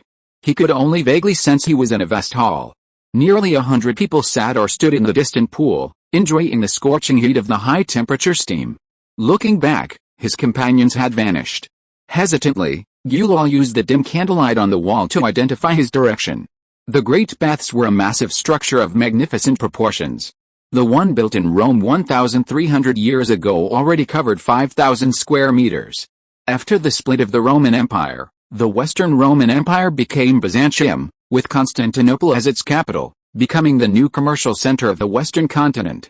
The newly built great baths were not only larger but also 3 stories tall.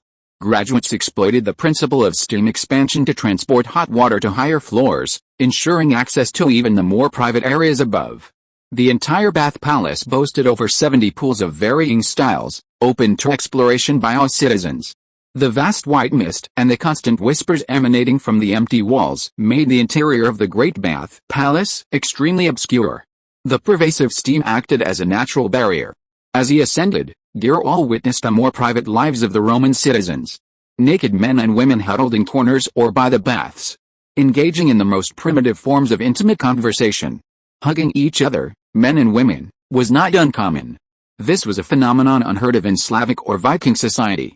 The barrenness of the land and the sparse population demanded that its subjects produce as many children as possible.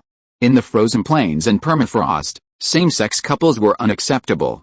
In the eyes of the Slavic lords, this was a heinous crime. Anyone caught in this act would be immediately bound before the Lord and beheaded in public before the entire population. Mortals who died of this disease weren't even allowed to rest in peace. Their bodies were baptized in flames to ensure that no trace of the virus remained. But in Rome, this was clearly not a serious problem. In this nation, one of the earliest to promote democracy and republic, every senator, tribune, and sheriff was freely elected by the citizens of their jurisdiction. To maintain their vote count, every senator was required to do their utmost to meet the needs of the citizens.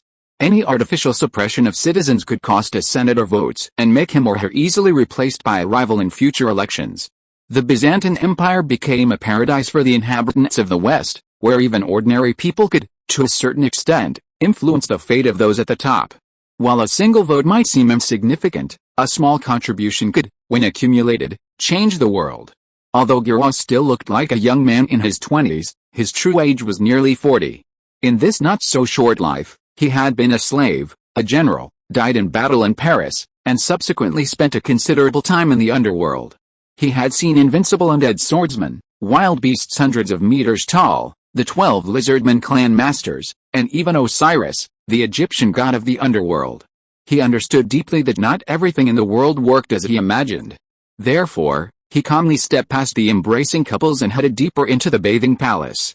Entering the 3rd level, the steam was noticeably thinner than on the first 2 floors, and the temperature was slightly colder. It was clear that the 3rd level wasn't crowded. Dipping his hand into the tub, he could feel the water was significantly colder than on the first 2 floors. Right here, at least there were fewer people. Girol stripped off his clothes piece by piece, and just as he was about to jump into the pool, a large hand suddenly reached out from the darkness behind him. Amidst the thick white mist, a spark suddenly lit between them. Girol saw a very unfamiliar face. Chapter 636. Girol cultivated a greedy wolf path beneath a Hacharan temple. After 13 years of battles against undead sword cultivators in the underworld, he had risen to sequence 3, gluttonous wolf, born in the frigid taiga of Murmansk. These beasts relied not on sharp claws and fangs, but on piercing eyes and a keen sense of the surrounding illusions to survive. Even for a giant and cultivator, stealthily approaching Girol proved difficult. He had never expected to find a mysterious figure lurking in a corner of this empty, dimly lit room, as if awaiting his arrival. Girol turned around but didn't immediately retaliate. Although the figure had placed a hand on his shoulder, no murderous intent emanated from him. A faint vapor surrounded the 2 men. As a faint flame rose between them without warning, Girol finally caught sight of the face hidden within the thick mist. It was a perfectly ordinary face. It was so ordinary that even after studying it for a long time, he could hardly discern any distinctive features. Greedy wolf Girol, I've been waiting for you in the city for a long time. The water on the top floor of the grand baths was not very warm, and few people went there. As the woman began to speak, the flames of the surrounding wall lamps dimmed. It was clear that she was not alone. She had many companions, hiding in the darkness not far away. My name is Mikoa. I believe Egbert must have mentioned me before you set out. Girol nodded gently, relaxing his tense muscles. Indeed, he did tell me that you are our intelligence chief in this city. Even as crude as Girol was, as his horizons broadened, He gradually understood the importance of intelligence. To outsiders, it seemed that the Viking Queen Merindin was single-handedly expanding Constantinople's territory and making the Skylark Merchant Guild powerful. However, anyone who even attempted it would immediately realize that this was a completely impossible task. Even a nascent soul-level monster couldn't single-handedly establish a nation. The same was true for merchants. Even if a single person possessed immense intelligence, they couldn't single-handedly carve out a new commercial empire. Merindin was merely the Skylark Merchant Guild's representative before the Roman citizens. Behind him, countless subordinates toiled day and night. Among them, someone was undoubtedly secretly gathering intelligence or conducting shady operations that were not publicly visible. Mikro was the man behind Merindin. Before setting off, Egbert had mentioned this man to Satgiral. His origins were quite mysterious. It was said that he had once been the Fire Bishop of Paris and had played a significant role in the war 13 years prior. How did he fall into Loki's clutches, and how did he enter Constantinople? Egbert rambled on, but Geralt barely caught a glimpse of his story. He only remembered the most important point: if this man suddenly appeared, he must have a very important mission. This meeting is primarily to inform you that those Illuminati bastards have learned of your entry into the city. As expected, the Illuminati also have spies in Paris. Gruel nodded slightly, grabbed a towel, soaked it, and placed it on his forehead. The slightly cold water running down his cheeks reminded him of the silent shores of the underworld, like flowing black stone beneath a crimson moon. But you need not worry too much. Everything is under the control of the Prophet. In just 13 years, the kingdom of Normandy has grown to its present size, and you have been able to climb back from the darkness of the underworld, all thanks to the Prophet's precise calculations. He is the most powerful weapon in our arsenal. Rising from the hot springs, Gruel saw that everyone around him was adoring the gray-white old lizard, perhaps because of the countless miracles he had performed. From the Slavic king to Egbert, from Vikings to French officials in Paris, all who knew of the mysterious Prophet revered him as a deity. His predictions were not the ethereal, unpredictable predictions gleaned by the incense-burning rituals of the Raven Path. Mewtwo's predictions were immersive, as if you were personally observing the scene. He could predict the exact time, the number of attendees, their attire, and each person's facial expression. He could even predict the exact opening moves they would use. This undoubtedly surpassed even medieval mortals' understanding of the word prophecy. Even Loki, upon returning to Paris, believed everything Mewtwo said. The Prophet said that this time you enter the city, you will encounter danger, but everything is under control. You only need to worry about Pituj, the Lord of Disaster. He is a figure even the Prophet cannot fully understand. If the opportunity arises, we must unite to eliminate this most dangerous enemy. Chapter 637. The next morning, as sunlight streamed down upon Gulal's forehead, his entire experience in the great bathhouse the previous evening felt like a deep dream. He pressed his hand to his forehead, forcing himself to sit up in bed. He pushed aside the soft, white thighs of the woman from his chest, unable to recall when he had left the great bathhouse, or how he had arrived in this mansion. All he knew was that Phoenix must have taken them on another massive drinking spree after leaving the great bathhouse, leaving his mind in a state of turmoil. Gulal slapped his head vigorously. Exhausted, he couldn't even confirm that he had seen the mysterious woman in the great bathhouse. He couldn't quite recall her clothes, her face, or her words. Or was it all just a half-awake dream? The morning sun bathed him, warm and indescribably comforting. This was a feeling completely unattainable in the cold underworld. This was a warmth unique to the human world. And, of course, the gentle woman beside him. Phoenix firmly belonged to the wealthy in the city. The women he chose were all Constantinople's most prominent socialites. Rough hands brushed against soft skin, bringing a warm and soft touch. Yet, all the undead in the underworld are cold beings breathing psionic energy. Only in these moments can one truly appreciate the profound blessing of resurrection from the dead. Just as he had grabbed his clothes and put them on, a commotion erupted outside. Reaching out to open the window, Geralt saw a colorful stream of living people appear beneath his feet. Today was the first day of the birthday celebrations for Byzantine Emperor Michael III, and the spacious streets of Constantinople were packed with vendors and entertainers from around the world. Citizens, dressed in vibrant ball gowns, took to the streets to enjoy this once-a-year extravaganza. Several parade floats, pulled by equally colorful elephants, passed by the street below. The clothes were emblazoned with a huge insignia of the Arab Chamber of Commerce. Several nimble shop assistants, perched on elephants, tossed fruit and bread to the crowd, creating a lively atmosphere. "Hey, Uncle Gulal, did you sleep well last night? A girl from Nanyang, isn't she enjoying herself completely differently from the women of the Western continent?" Gulal turned and saw Prince Phoenix again. Compared to his casual attire yesterday, his attire today had become quite formal. He had changed into the plain white linen robe common among Roman citizens, adorned with a single gold brooch, elegant yet not overly vulgar. He casually pulled a few broom leaves from his pocket and tossed them to the woman on the bed. Phoenix then called to the butler standing behind him, who brought Gulal some bitter tea for his morning rinse. "Satyr, my lord, Master Satyr is practicing sword play in the courtyard." Gulal shook his head speechlessly. Satyr held himself to high standards. Back in Hanshu village, he had been the head of security. Following Loki throughout his conquests, he was always at the forefront. Even in the underworld, he, Alfred, and Jerome were the backbone of everyone. This stemmed from his unwavering commitment to himself. "There's no rush. After we finish breakfast, let's go to an event you might be more interested in." Phoenix was referring to the highly anticipated Colosseum duel tournament on the king's birthday, for all nations and peoples. Watching others take up arms and fight to the death is a ritual ingrained in human DNA since ancient times. Whenever and wherever a fight breaks out, regardless of the cause or the outcome, it inevitably draws large crowds. This was true for the Tang people, the Vikings, and the Romans. The Colosseum, towering over the heart of Constantinople, is open only twice a year, in the spring for the Fire God Festival and in the autumn for the king's birthday. Each opening draws a packed crowd. The warriors who dueled in the Colosseum would become legendary heroes among Roman citizens and the talk of the town for 6 months. For a warrior, this was far easier than the drudgery of military service. Tens of thousands of soldiers went to battle, and no one knew how many would return after the battle. Of those who survived, how many would be remembered by the nobles and receive promotions? On the other hand, if one entered the Colosseum, whether they survived or not, their fate was in their own hands. Those who could survive the bloody battles would quickly gain fame and fortune, potentially even surpassing the status of a noble lord in just 10 days. This was the allure of gladiatorial combat. 1,000 years ago, during the Roman Republic, before slavery was abolished, the gladiators who fought in the arenas were specially trained by the gladiator lords for various events. However, 1,000 years later, the nobles realized they no longer needed to force these desperate men into the arena to fight for them.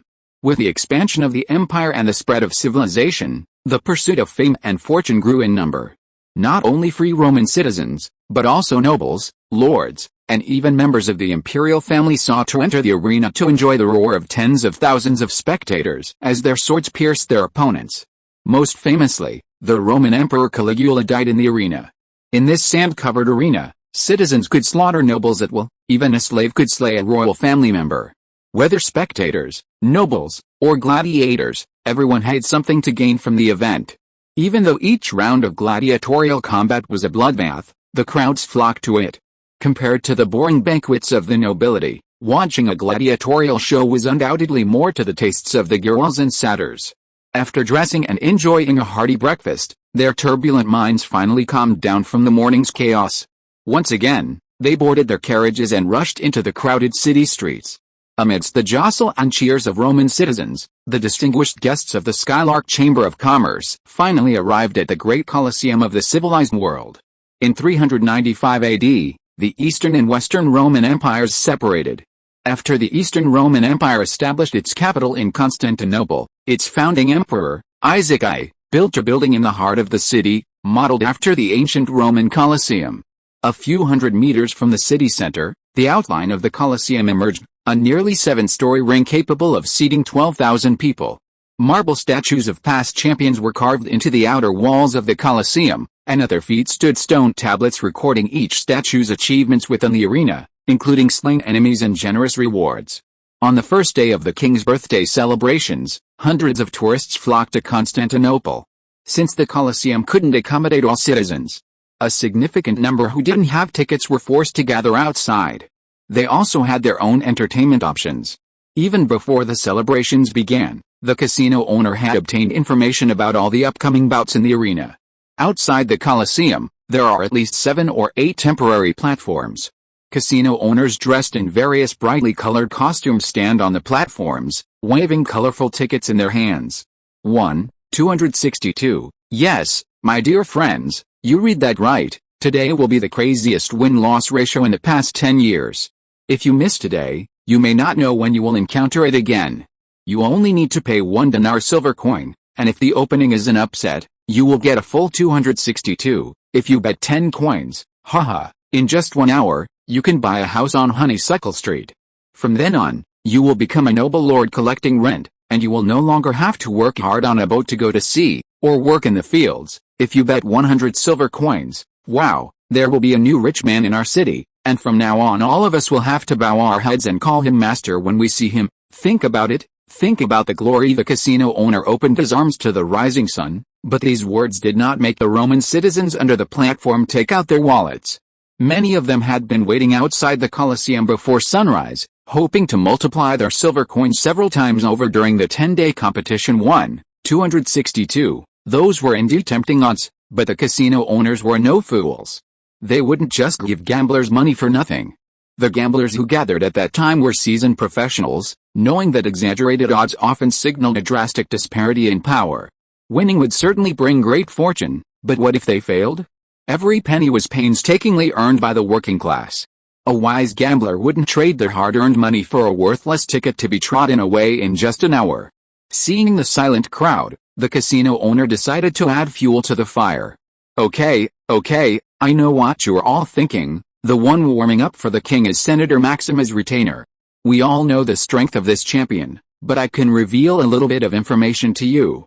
The other side is not completely without a chance of winning. Just last night, a powerful Varangian warrior joined the first stop of the Colosseum as a free man. He's the last remaining member of his tribe. His name is Redblood Pigeon. Sad and Gear all turned around at the same time when they heard the familiar name. Chapter 638.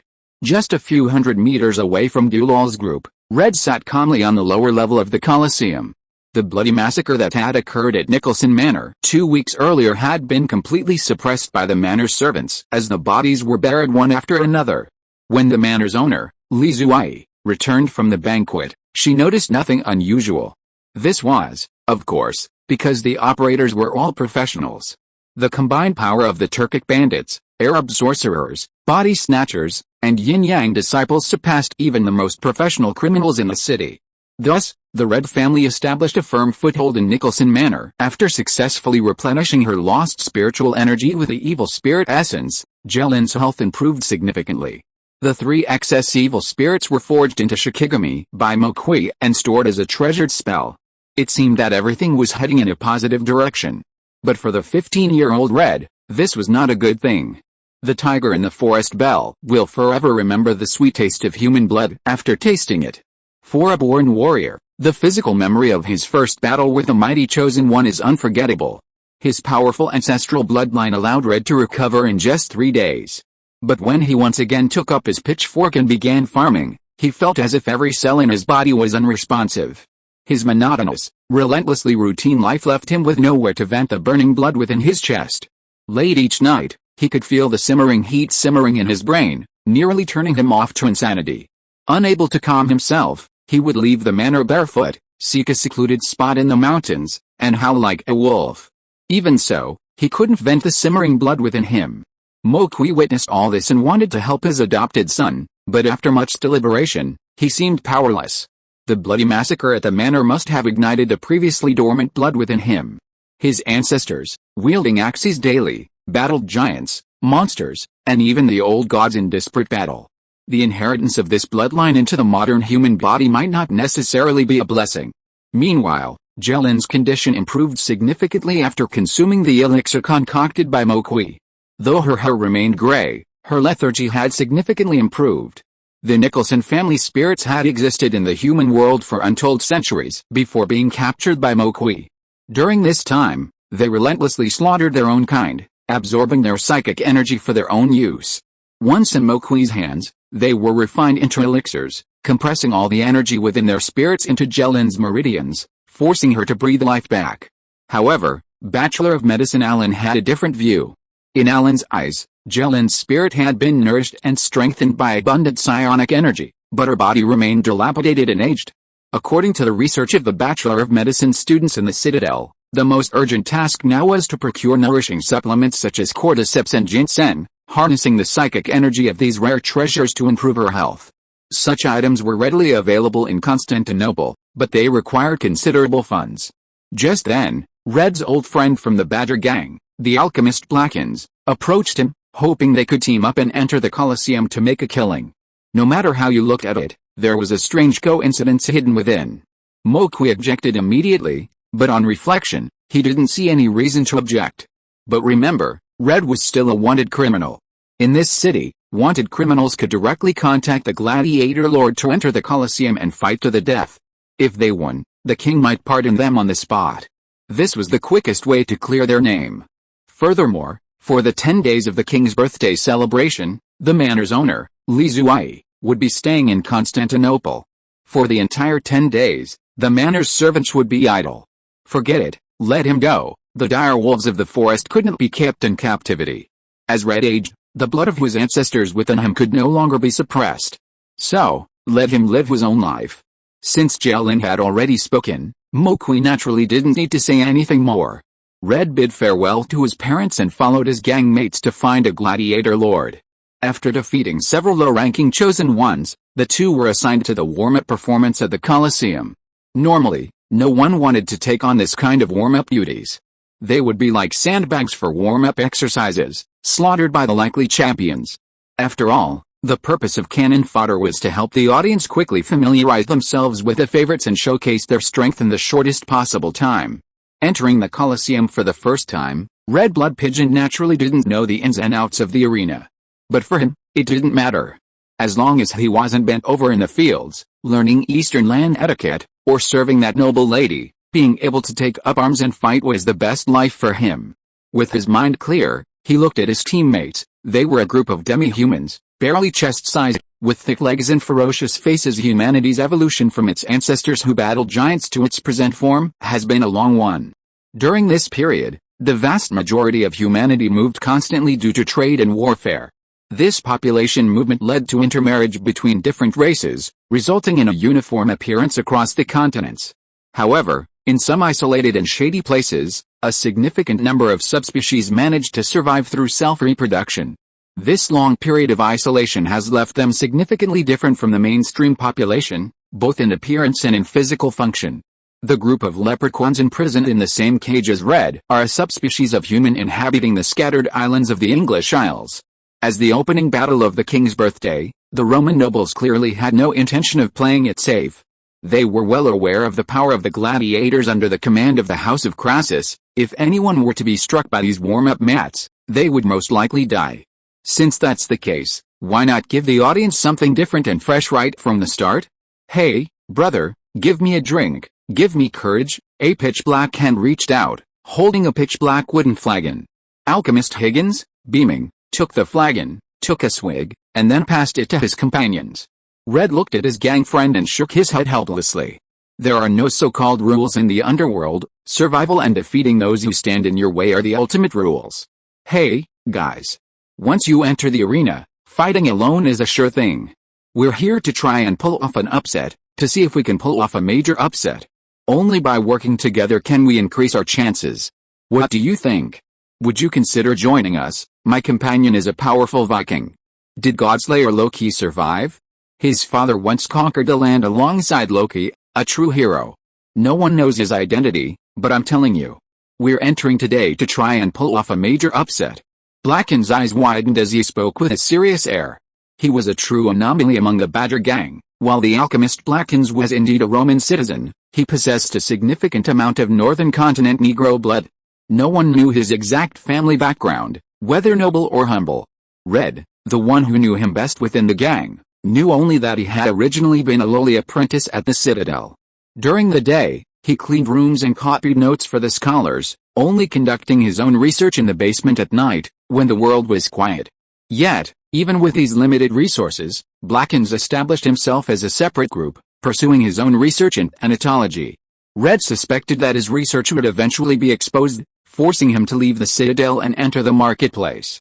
Yet, there was no denying that this man possessed genuine talent.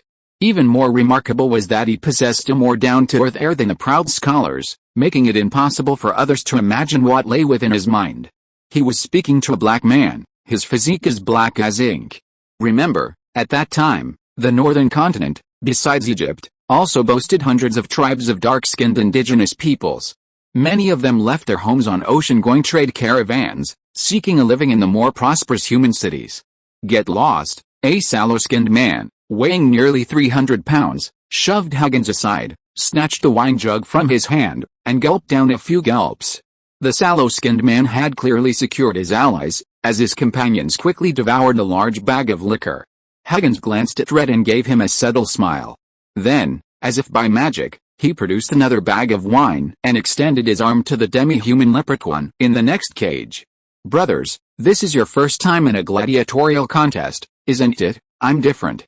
I fought 3 times and survived every time. No one in this cage is more experienced than me." He continued his chatter through the iron cage, not caring whether the demi-human could understand him or not. "Were you captured by the hunting party? That's not necessarily a bad thing. If we work together and survive this unequal massacre, imagine the gold we'll earn. The key is that we've taken down the former champion, Maxima Crassus's chief general, Zendaya. Trampling the champion before His Majesty the King is a once-in-a-lifetime moment of glory." The burly leprechauns clearly didn't understand the Latin spoken by Huggins, but that didn't stop them from downing a bag of liquor. Huggins rolled his eyes several times, but he didn't mind. He retreated to sit beside Red and whispered, "Already." A wave of cheers echoed overhead. As the applause rang out, the huge capstans on either side of the cage filled with alien slaves, ready to go. When the applause died down, the slaves would step on the capstans, raising the entire elevator to the center of the arena. Red closed his eyes, feeling the blood rising in his body. A great battle was about to begin. Chapter 639. Ladies and gentlemen, my esteemed fellow Romans, what a wonderful day. The 6-story Colosseum was packed. As the master of ceremonies, dressed in festive attire, approached the center of the arena, thunderous applause erupted all around. "Let us pay tribute to our esteemed king, Mikhail III." All the Roman citizens in the arena rose simultaneously, facing the large box at the center. Inside, Mikhail III, the Byzantine emperor, also rose and respectfully returned the greeting. Flanked by members of the Mikhail family, he sat. In every respect, Mikhail III was a worthy emperor. In his youth, he personally led the army against the Arab invasion. As an emperor, he personally led the Roman navy, living and eating with his soldiers on the frontier. He returned to the capital only after the Abbasids withdrew. After stabilizing the empire, Mikhail III discovered the power of science. The Royal Academy's rapid growth in recent decades may seem accidental, but it's actually inseparable from the strong support of the Byzantine emperor. After Emma Waldorf, the chief explorer of the Waldorf family, opened up a new sea route, Michael III didn't even send a team to conduct an on-site survey. Instead, he directly allocated millions of gold coins to the Waldorf Chamber of Commerce to support their development. In the early stages of exploration, he even dispatched a Roman navy to escort merchant ships along the way. Without the support of the Byzantine emperor, the citadel would have been unable to accumulate such a large amount of gold and silver through trade so quickly. Nor would it have achieved its current status so quickly. The rapid expansion of the scholar community allowed the fanatics to rapidly gain social status. The Holy Episcopal Church, which had almost absolute power within the kingdom, was forced to take note of this emerging rival. The sudden emergence of a new rival to the previously established binary opposition between royalty and religion significantly eased the pressure on the Michael family's rule. These two achievements alone would have been enough for an ordinary emperor to achieve immortality in history. But Michael II provided Rome with much more. Despite his imperial title, he never used his power to interfere with the Senate's affairs. Democratic and Republican ideals inherited from ancient Rome were fully realized during his decades in power, allowing all citizens to truly feel that they, to some extent, were the decision-makers of the kingdom's laws. All of this stemmed from the emperor's open-mindedness. Despite being the Byzantine emperor, and despite it being his birthday, Michael III remained clad in his simple linen robe. Hearing the crowd's calls for his name, he rose from his throne and gently raised his hands. A momentary silence fell within the arena. After 6 months, We gather once again in this building to witness the magnificent performance of powerful warriors. May the god of fate bless all of us present. Let the competition begin. After the king's terse speech, cheers and applause rang out once again in the audience. After the host left, the previously flat ground of the Colosseum suddenly gave way. A creaking sound from the amplification system resonated, revealing the platform slowly rising from the ground. Sartre and Gur all held their breath, gazing intently at the center of the arena. Even before entering, they had heard the name Red Blood Pigeon from the casino owner. While others might not be familiar with the name Blood Pigeon, these two Vikings from Coldwater Village knew it like the back of their hand. There were 5 Viking settlements in the valley, with Blood Pigeon being the closest to Coldwater. Sartre was a native of Coldwater, and upon reaching adulthood, he became its hunting captain. During their difficult years in Scandinavia, Blood Pigeon, just across the canyon from Coldwater Village, provided them with countless assistance. When Svingunka Frogduck attacked Coldwater Village under the orders of Duke Bernard, without Blood Pigeon's last-minute aid, Frostwater Village would have been doomed. Every Frostwater resident who participated in that brutal battle remembered all of this. 16 years earlier, during the Slavic English invasion, Hummel Blood Pigeon chose to retreat. Everyone makes different choices when faced with danger. In the forest, wolves are likely to flee when they see a bear man. This wouldn't be considered a major mistake by Viking hunters. However, the next time they saw the people of Blood Pigeon, they were all tragically killed in the dungeons of Storm's End.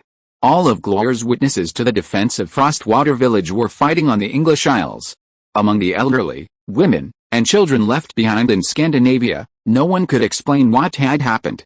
The only news they knew was that one of the several longships anchored on the coast had disappeared. Fishermen fishing along the coast reported seeing a lone woman fleeing in a boat. This person was most likely the Siren Glyn. Before entering the arena, Sat had counted on his fingers. If Jerome is correct, if she was indeed pregnant at the time, the child would be 15 years old now.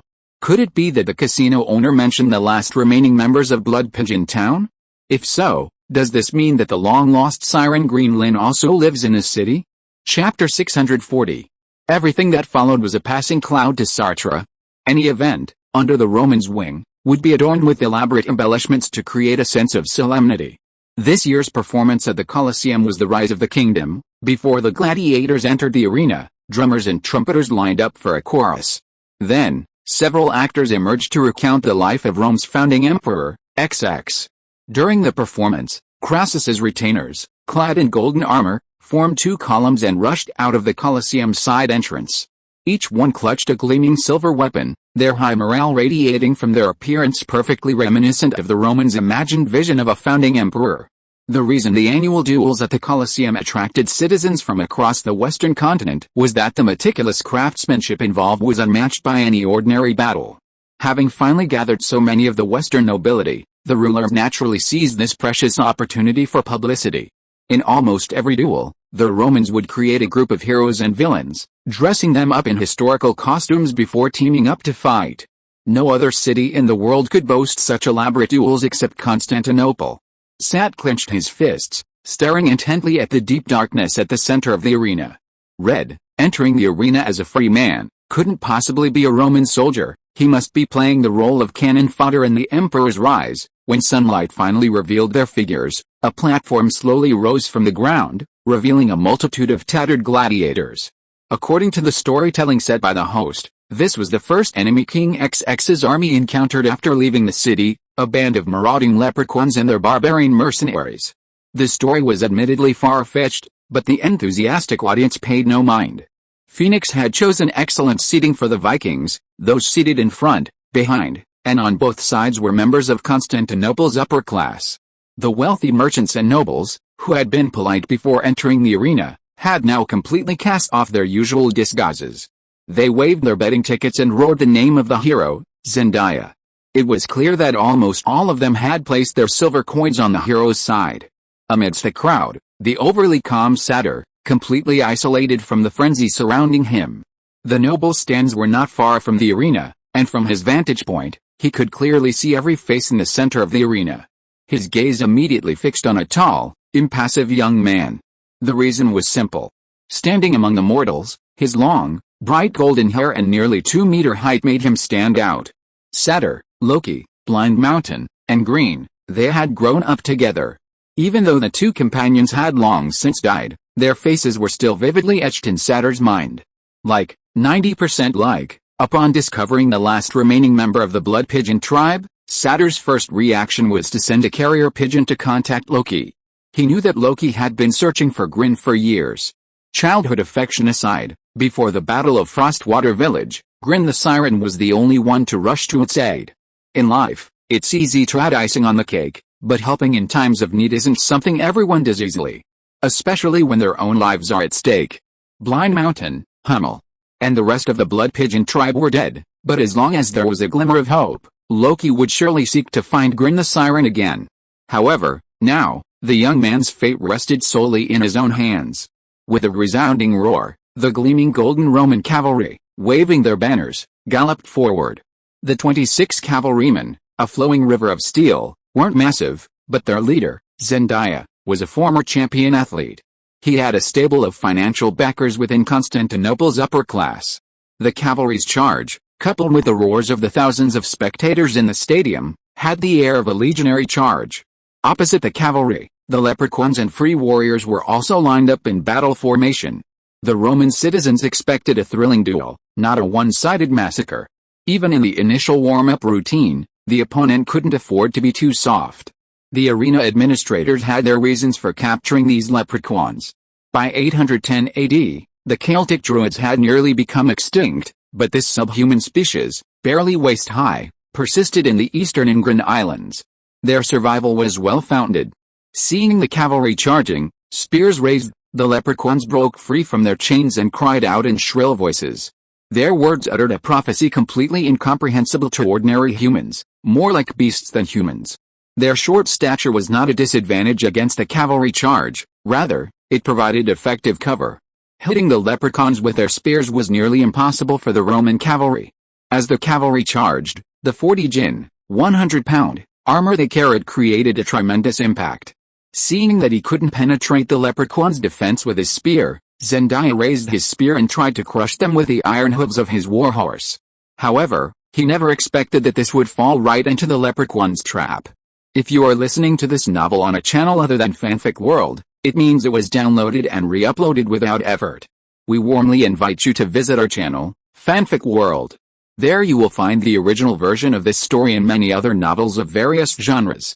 We look forward to seeing you dive into a world of incredible novels. Chapter 641. The last great gathering place of the leprechauns lies in the rolling hills of northern Scotland. For centuries, the lords of the Seven Kingdoms have long sought to reclaim these bountiful mountains from the leprechauns. They have devised various methods, from deploying armies to fabricating legends claiming that these creatures' villages hold vast stores of gold and silver.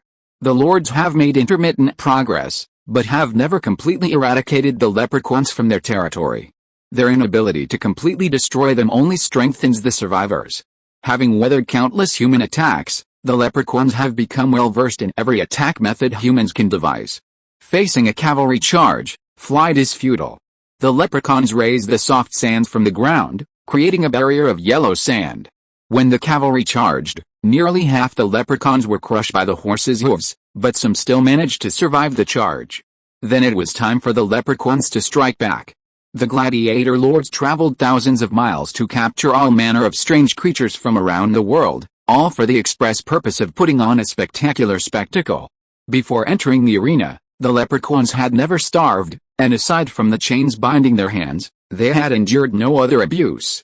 Months of pent-up rage erupted in this instant. The leprechauns expertly raised their sabers, slashing at the horses' joints. They didn't land many hits, but a few were enough. Zendaya's cavalry consisted entirely of elite personnel handpicked by Senator Crassus from the Roman Frontier Corps. As one of the few states in the Western continent with a professional military, Rome had its own cavalry training methods, in place since the days of the Republic. During a cavalry charge, each cavalry member had a designated position, and any discrepancy would be corrected by the commander.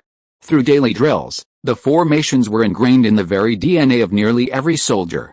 However, overly rigid tactics meant a reduced margin for error. The Roman cavalry imagined their enemies to be Arab cavalry from across the Mediterranean. With lances and sabers, they slashed at the knights on horseback, unlike the halflings, who targeted the horses' legs. Several horses collapsed in the formation, their carcasses, weighed down by their armor, slamming to the ground, blocking the path of the knights behind them. The Roman cavalry was instantly overwhelmed. The spectators in the stands were clearly unprepared for this. Even in the central viewing platform, several members of the royal family stood up in shock. The nobles surrounding Satyr fell silent. To maintain the performance, unexpected victories of weaker teams in the Colosseum were common, but for this to happen in the first match was something everyone hadn't expected. Yellow sand billowed across the arena. The spectators could not see the details of the battle, only the faint neighing of falling horses and the spurting of blood in the dust. Of all the people, only Satyr and Ur beside him remained firmly seated. The two had fought alongside Loki their entire lives, even dying in battle. They had spent another 13 years battling powerful undead swordsmen in the underworld. From killing the living to the dead. In terms of combat experience, few in the world possessed greater depth than these two. As the two armies entered the battlefield, Satyr could feel the overwhelming fighting spirit emanating from the Roman cavalry even with his eyes closed. This was the aura of veterans, a force that no mortal, regardless of their deity, could cultivate without more than a decade of battlefield experience and dozens of victories, both large and small. On the other hand, the demons on the other side were merely a subspecies struggling to survive. The Roman cavalry could easily slay them. The key lay in how they intended to play. From the moment the battle began, his eyes had never left the tall Viking youth on the field. Despite the distance, Satyr could sense that this youth was not a chosen one of any deity. His spiritual energy was not flowing in the regular rhythm of his meridians. He was just an ordinary mortal boy. 15 years old, devoid of divine power, yet this didn't stop him from standing in the dueling arena, seasoned as though he'd fought 1,000 battles. The fighting area at the center of the Colosseum was vast. When the battle began, facing the Roman cavalry's charge, while all the mortals remained frozen in place, this young man bolted into the shadows at the edge of the arena. To maintain his starting speed, he even discarded the weapons given to him by the gladiator lord and ran barehanded to the arena's perimeter.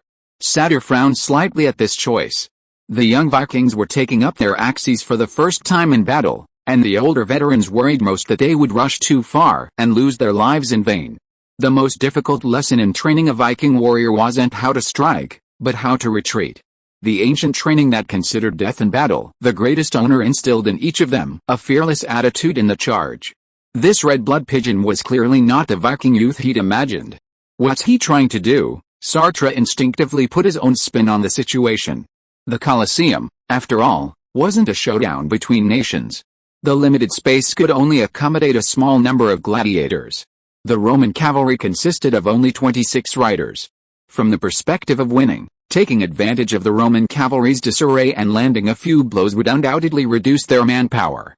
Even if they couldn't pierce their golden armor, a few wounds would still significantly reduce their strength. Instead of attacking during the enemy's chaos, hiding in such a remote corner, wouldn't that give them a chance to breathe? Seeing him lurking like a lizard at the edge of the arena, Sartre suddenly thought of Loki, now the king of Paris. As a child, following his lord into battle, Loki was a man who never played by the rules. Whether on the battlefield or managing resources, he always had his own unique approach. Could it be that just as Sartre was concentrating on thinking, something strange happened in the duel arena? Chapter 642. Rigorous combat experience enabled the Satyr to correctly anticipate the strength of the Roman cavalry.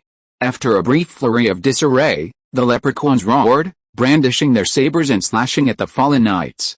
However, a clanking sound echoed, and the knight, clad in sturdy plate armor, remained unharmed. It was clear the leprechauns would soon be met with a bloodbath. Seeing this, even though it was the Satyr's first time at a gladiatorial spectacle, he could already smell a hint of spectacle. But the enthusiastic Roman nobles around him didn't care. The primary reason gladiatorial combat persisted for millennia in Rome was its inextricable connection to gambling. Anyone who lived in that country could recount countless stories of overnight fortunes made in the arena. With their hard-earned gold tied to the dueling warriors, no one questioned whether the fight was fair, or whether there were any shady schemes or hidden dealings involved. As long as their bets paid off, the frenzied spectators cared little for the methods employed by the warriors on the field. The thirst for wealth had swept away all semblance of civility among the citizens. Facing the heavily armed Roman cavalry, the leprechauns, clad in thin leather armor, offered a few token resistances before falling to the dusty sands, one corpse after another. After the subhumans were slain, only one of the 26 Roman knights had been killed. The remaining 25, shaking off the blood from their swords, were just about to remount their horses. Hidden behind the leprechaun formation, the free warriors launched a second charge. Leading the charge was a muscular figure, over 2 meters tall and resembling a mountain of flesh. He wore a suit of finely forged steel armor and wielded 2 golden maces, each as tall as a man. With a thud, the burly figure swung his golden mace, hurling a heavily armored knight high into the air. The fully armored knight was shattered in mid-air like juicy fruit, the bloody spectacle drawing gasps from the crowd. After so many years of gladiatorial combat, most Roman citizens were well aware that behind each bloody bout were the casinos, run by the underworld. The casino's sole reason for entering the gladiatorial business was the sheer profit to be made. They needed to engineer occasional upsets, enticing more people to invest their hard-earned gold and silver in the underdogs, hoping to gamble a small fortune. This created myths of overnight wealth. It was for this very reason that the gladiator lords recruited a significant number of free men. Consistent victory would allow a gladiator to rapidly gain prestige and fame. For a long time, they would become the talk of the town. Whether it meant future wealth or a place in the courts of the nobility, their future destiny would be profoundly transformed. Despite a 90% casualty rate in the arena, large numbers of free men still signed up each year. They knew they would face established contenders, even past champions. All the warriors who signed up for the competition embraced a mentality of defeating the strong with the weak, of winning with the small to achieve the greater. Their courage was the product of the immense power within them. These guys were no idlers. When the cavalry charged, all the free warriors took cover behind the leprechauns. This wasn't cowardice, but rather, in the arena, there was only one chance to strike. Using these demi-humans with limited intelligence as a cushion, the free warriors could quickly assess the strength of Zendaya's fallen men, their weaknesses, and how to defeat them. As the Roman knights attempted to remount their horses, the free warriors launched their charge. The satyr in the stands shook his head slightly. What was unfolding before his eyes was like a desperate charge by a rabbit in a forest with nowhere to escape against a pack of wolves. In desperation, every creature unleashes an unstoppable force. But this couldn't bridge the vast gap in strength. The satyr had spent most of his life in battle after battle. Whether against beasts, monsters, or chosen ones, the eternal measure of strength was the psychic energy emanating from their bodies. Although most of the free warriors were chosen by the gods, judging by the momentum and timing of their attacks, the vast majority possessed extensive combat experience. The burly figure wielding twin hammers, in particular, possessed exceptional talent. However, this still couldn't bridge the significant gap in strength. Years of brutal battles with undead swordsmen in the underworld had instilled in Satyr an acute sensitivity to psychic fluctuations. If he closed his eyes, he could sense the concentrated beams of light emanating from the bodies of over 20 Roman cavalrymen, a surge of holy light. This overwhelming psychic power, coupled with the expert coordination cultivated through years of teamwork, meant that even Satyr, leading the Vikings on his own, would have had to be cautious and seek opportunities against such a large group. The free warrior's sudden surge was akin to a forlorn attack. He glanced toward the edge of the arena again. Red Blood Pigeon was no longer in his hiding place. He was the only gladiator without any psychic energy emanating from his body. After searching for a long time, Sat finally found Red, completely concealed behind an inconspicuous mound of dirt. Of all the spectators who had entered the arena, he was perhaps the only one who fixed his gaze on the mole like Red. Hiding himself had undoubtedly been the right decision. In such a situation of such disparity in power, charging only meant a quicker death. The desperate charge of the free warriors brought the atmosphere of the arena to a climax. As they closed in on the Roman cavalry, a myriad of divinely chosen powers erupted: ice spikes, fireballs, broadswords, holy light. A fierce, primal melee erupted in the arena. Hit them. Hack them, see? Our great hero Zendaya, he's a god now. Amidst these cries, the free warriors fell one after another. While Zendaya's Roman knights also suffered casualties, they remained organized, supporting and protecting each other. There's no more suspense. Looks like this match is almost over, Girwal muttered to himself, sitting beside Sartre. Meanwhile, Sartre remained lost in thought. As Loki's most trusted companion, he knew his brother would not miss the opportunity to find Grin. But was the man in the arena truly Grin's son? Perhaps just a slight resemblance? For many moments, he longed to leap in and rescue the Viking boy. But Sartre was no longer the ignorant Viking peasant he had been a decade or so ago. In the Colosseum of Constantinople, in the presence of Michael III, such an act was enough to spark conflict between kingdoms. In a brief moment of hesitation, every free warrior in the arena collapsed. A single, dark-skinned warrior remained, standing calmly. Chapter 643. When Zendaya pulled the crimson blade from the chest of the last free warrior, he was still flanked by 19 Roman cavalrymen. Before him stood a single black man from the northern continent, cloaked in a black robe. Golden Eagle Ince Zendaya, a champion from the Crassus family, was a former champion of the Colosseum. Gladiators of this caliber were treated differently from mortals. 10 days in advance, Zendaya and his fellow gladiators had learned their first opponent.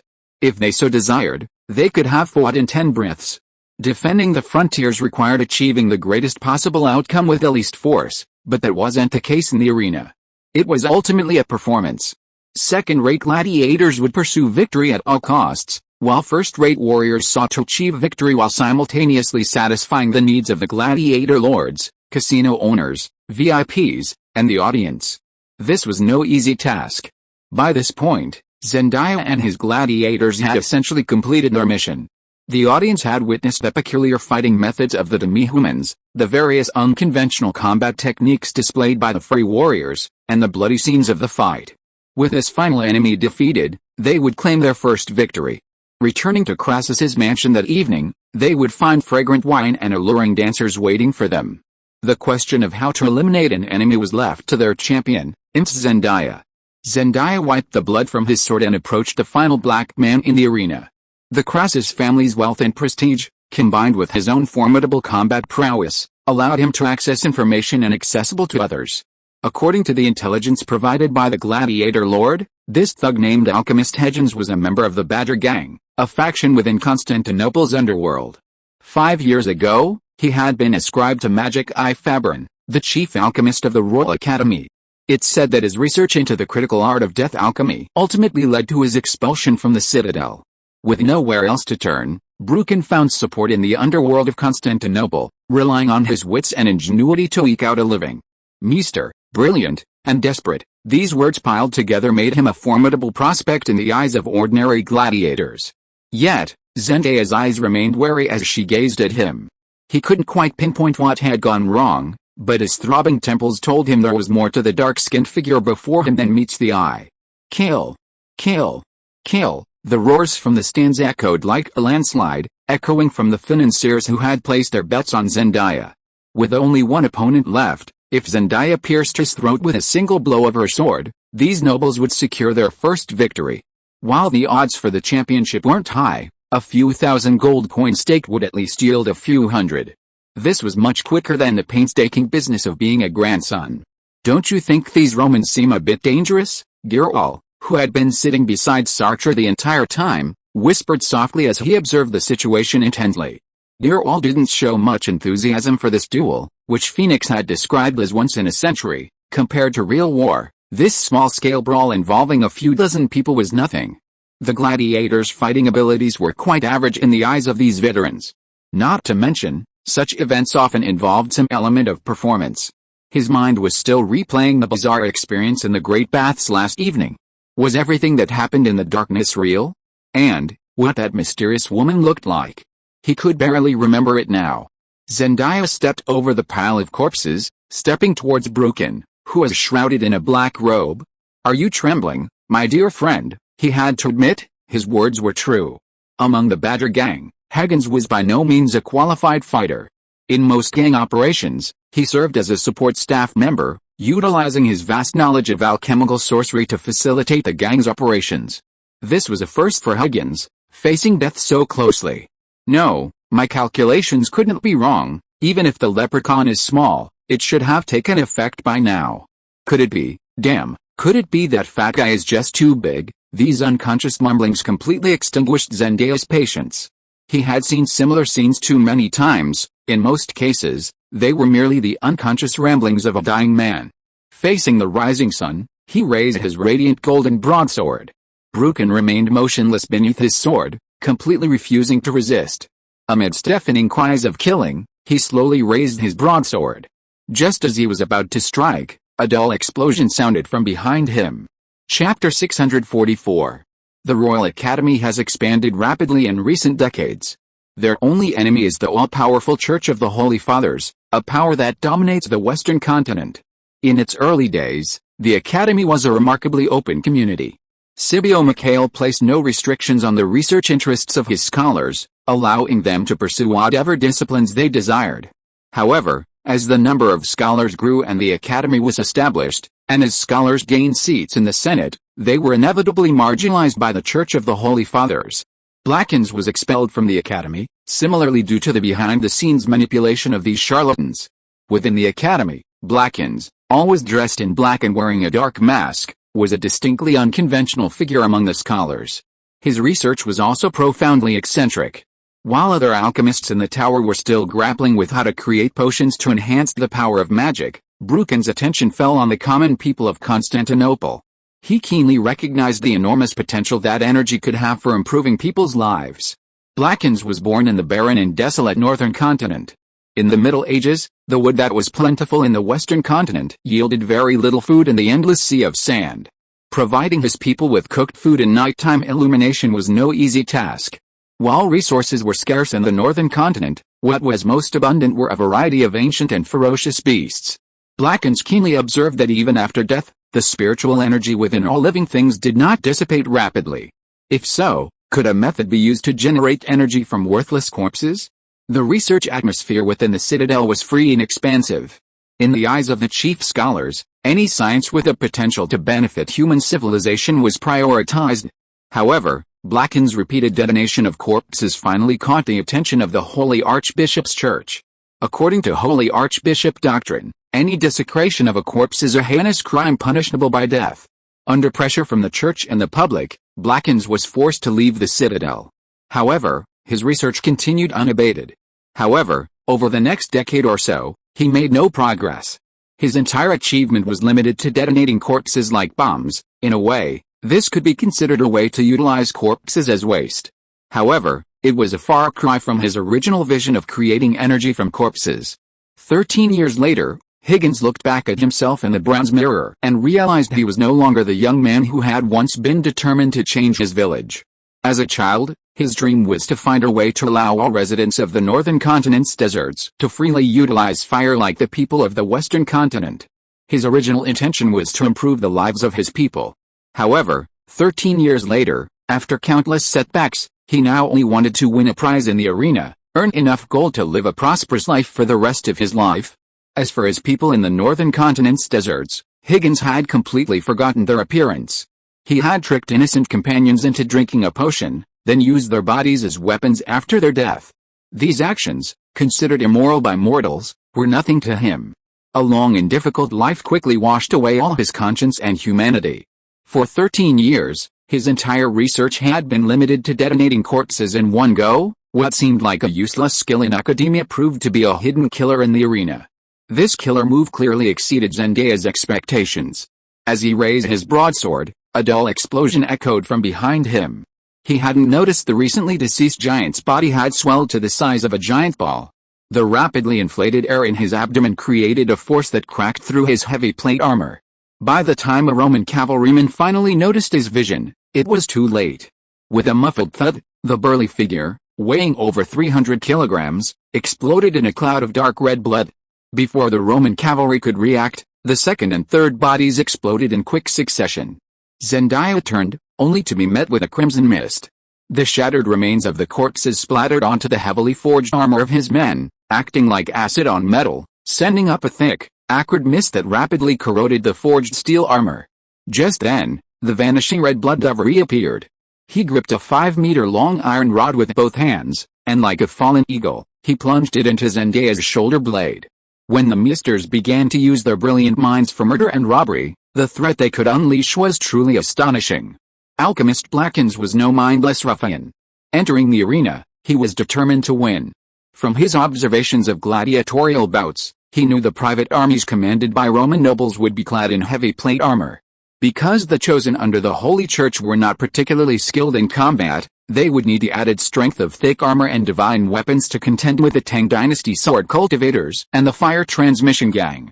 Blackens' strategy was simple. Before the fight began, he tricked all of his gladiators into drinking a potent brew he had concocted. This potion concentrated the lingering psychic energy within the corpses, releasing it completely in a single, explosive burst. This process would generate immense kinetic energy. If the corpse was close enough to a Roman gladiator, the shockwave would crash against the armored armor like a wave, the immense force enough to shatter the flesh beneath. Even at a distance, it wouldn't matter much. Using his intellect, Huygens concocted a new potion that, upon the death of a mortal, rapidly transforms flesh and blood into powerful acid. Upon contact with steel, it would rapidly corrode it. Thus, the scene Zendaya saw unfold. Huygens was equally careful in his choice of companions. Red's combat prowess was evident to all. During several gatherings with the other members of the Badger gang, everyone agreed that he should recruit Red into the dueling arena. 2 would suffice. And Red didn't disappoint. He calculated that a powerful champion who had fought his entire life in the arena would have never seen the dark technology unique to the underworld of Constantinople. When the corpse exploded, he would undoubtedly turn back to investigate. This was the opportunity Red had been waiting for.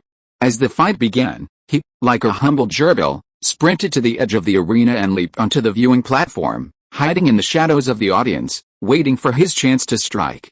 The viewing platform, where the entire Mikhail family sat, was nearly 10 meters from the arena. This short distance provided him with considerable momentum. But it wasn't enough. Red wasn't sure if his own weight could break the champion's hide, so before fleeing, he immediately dropped his saber to reduce his weight. What he needed were the iron banners, nearly 5 meters high, planted around the viewing platform. Red weighed nearly 150 kilograms, plus a solid iron flagpole weighing over 100 kilograms. With that much weight, launching a diving attack from 10 meters below the platform, even an ancient monster might not be able to withstand the sudden, thunderous blow. His guess proved correct. Zendaya turned around in complete shock, completely unaware that another enemy, lurking in the shadows not far above him, would attack him with a flagpole. The flagpole lacked spikes. But this didn't deter him. Red, holding the banner high, stabbed it smoothly into Zendaya's shoulder blade. When the kinetic energy of the impact reaches a certain level, even a mallet can pierce armor. In 811 AD, the first duel performance for Michael II's birthday resulted in a stunning upset. Zendaya, the previous champion and this year's favorite, was eliminated in the first round of warm-up matches by a 15-year-old Viking boy. Before today, few in this city had ever heard of him. Chapter 645. Red pulled down the flagpole and stood amidst a pool of crimson blood. He looked out at the spectators, their eyes wide open, their faces fixed on him in horror. While Roman citizens entered the Colosseum to witness the bloody, gruesome combat, what unfolded today was utterly beyond anyone's imagination. This included the knowledgeable Mikhails. Even Sat and Girl in the stands. Before entering the city, Sat had never imagined the power of science. Just as the Roman champion was about to triumph, a mere 10 seconds later, the situation on the field took a dramatic turn. 10 seconds later, amidst the crimson blood and broken arms, stood Red Blood Pigeon and the black man from the northern continent, shrouded in black cloth.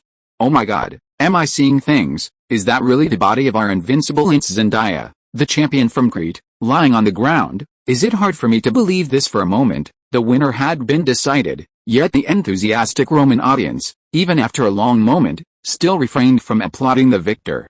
The buzz of whispers from the stands only grew louder. My full-time, almighty Lord, why are you punishing me like this? How am I going to survive next spring? I've invested all my capital for next year's business, damn it. Forget it. I've put all my profits this year into this and even borrowed a ton of gold and silver on the black market. Panic, once widespread, can quickly drive people mad. As the first questioning voice rang out, a chaotic cacophony of conversations quickly fused. How did such an evil wizard sneak into the arena? They used such tactics to win. Is that really justified? Yeah, what's the Inquisition doing? They've captured so many innocent witches and wizards, yet such a terrifyingly powerful wizard can openly enter the arena and use such terrifying magic to kill our heroes. I must see these two monsters dead. They've cost me a year's income. We can't let them off so easily. Sat and Girl looked at the roaring crowd around them and shook their heads slightly. So-called civilization only works when the other side claims to be superior. If these civilized people suffer even the slightest loss, they'll immediately shed their elaborate disguise and transform into man-eating beasts. Inside the arena, Red was unfazed by the boos. He looked around. The exploding corpses had turned the entire arena into a bloody mess. With nowhere to rest, he found a battered saber and chopped off Zendaya's head with a single blow. Turning over, he wiped the blood off the corpse with his long chestnut hair. Then, he calmly sat on the body, feeling the warm afternoon sun. Before entering the arena, the gladiator leader had already read out the rules to them. The end of the fight wasn't about annihilating all the enemies, but about facing the king and awaiting his reward. They couldn't leave the scene until the king moved. "Brother Red, what should we do now? Everyone's dead. Do we still need to stand here? I have a bad feeling." Even then, Alchemist Hagen's legs were shaking like sieves. His survival this time was pure luck. If the corpse had exploded 3 seconds later, and Zendaya's broadsword had landed a few seconds earlier, he, too, would be a fallen corpse. Haha, who knows? To enter this shabby place and see the show, even the worst seats cost 2 silver coins. I've never been in there, so of course I don't understand the process. Perhaps His Majesty the Yellow Emperor is too old and needs a while to react before announcing the results? Well, never mind. As long as there's money to be made in the end, it's worth our lives. After a long moment, amid the buzzing noise, Mikhail I slowly rose from the viewing platform and walked to the center. The audience instantly fell silent. If I remember correctly, after leaving his homeland, our heroic emperor should have conquered countless territories and conquered countless lands. How could he have capsized in the gutter the moment he left the city-state? The king's voice was hoarse and deep. The message conveyed by these terse words was not friendly, and the gladiator Lord Sergil Punic sitting near the viewing platform immediately bowed their heads. It had to be admitted that today had been a shocking upset. Before this bloodbath, who could have imagined 2 thugs could wreak such bloodshed? The gladiator lords had never even heard of it, let alone seen it. The gray-haired old men looked at each other, each one grieving. Remember, before the fight, they'd offered odds of 1/262. A victory for Red would surely cost them a fortune. Even if they wanted to explain this utter loss of both the wife and the army, they didn't know where to begin. Unexpectedly, the old emperor's next words exceeded everyone's expectations. "But isn't that the fascinating thing about the arena? My father once told me that all art originates from life. Yet, it transcends life." Young warriors, dreaming of conquering the world, stalked their homes with pride, only to be drugged and knocked unconscious by bandits the moment they left their village. The next day, they were made into steaks and served to other patrons. That's not what the playwrights wrote. The bards won't tell you that it wasn't these high-spirited young men who truly became emperors, but these bandits who ran a black market. This isn't a story suitable for all ages. But it's perhaps the closest to the truth. The vast arena was utterly silent, with only the aged voice of Mikhail I echoing. Many nobles bowed their heads in silence, each recalling the story of their family's rise to power. It was certainly not a children's story that could be easily recounted to outsiders. Thank you to these 2 warriors for reminding us with your valor that there is no unwavering champion. The younger generation will eventually be replaced by the younger. Squire, grant your reward. Chapter 646. In a corner of the top terrace, the unknown King Connolly, disguised as the chief scholar of ancient civilizations, and the Lord of Disaster, Bituge, disguised as an apprentice, sat together. For them, entering the Colosseum was an unintentional act. Prince Scipio, the Academy's biggest financial sponsor, had invited all university students to relax and unwind for a few days. Other nobles might have been fine, the scholars wouldn't waste their precious time on useless leisure activities. But Prince Scipio wasn't just another noble. Without him, the Academy district, now lined with towering spires, wouldn't exist. Everyone owed him this favor. It had been a simple pastime, but they never expected to witness the descent of the god Red. Everything was proceeding smoothly according to Bituge's plan. He had calculated that once Sadangir all arrived in Constantinople, Phoenix would surely arrange for them to enter the Colosseum to watch the show. Meanwhile, he had also calculated that the alchemist Hagens would undoubtedly defeat Redra. His only concern was that Red Blood Pigeon would be too weak and die immediately upon entering the battle, thus failing to attract the attention of the 2 Vikings. However, he unexpectedly survived to the end, successfully defeating the champion of the Crassus family. This was a pleasant surprise for the Lord of Disaster, Betuge. The unexpected and tragic deaths of several of the Twilight Lord Fitzroy's men at the Nicholson family estate had now been explained. He was certain that Red had attracted the attention of Loki's two subordinates. According to intelligence, Loki had been searching for the Siren Green for years, and it was almost certain that the two would go after Green next. He still had the upper hand. If I remember correctly, the death of the Twilight Lord Sardin coincided with Loki's escape from the underworld and the entry of the legalist assassin Zufei into the desert. Could this be a premeditated joint operation? Cornley understood what Betuger meant and, after a moment's reflection, shook his head slightly. I don't think so. I've been investigating all the files within the guild for the past month. I don't see any information suggesting Loki has had any covert contact with Tang Dynasty officials. He himself doesn't have a very favorable impression of Tang Dynasty sword cultivators, but don't forget he's killed many sword cultivators from the Izumo Trading Company in Scandinavia. Even their chief thug, King Shanran, fell at his hands. Betuger, the Lord of Disaster, is a hero among the Illuminati's lizardmen, but it's undeniable that he doesn't enjoy the support of all within the guild. The main reason is that following this leader means endless work. He lives in a state of near constant anxiety. Meanwhile, the rest of the Illuminati have learned their own ways, blending effortlessly within human civilization. Their only task is to remain quietly hidden, awaiting the guild leader's call. It's common for them to go 10 or 20 years without receiving any orders. Working with Betuger, however, means a never-ending supply of work. Unlike the sovereigns awaiting conscription, Betuger always had his own ideas, stemming from his own unique way of thinking. He trusted no one. Not humans, not the outer gods, not even his fellow Illuminati. Finally grasping a clue, his mind immediately began to work. In the dueling arena, the crimson-robed emissary was presenting the king's reward to Red. Betuger had no interest in watching the rest of the match.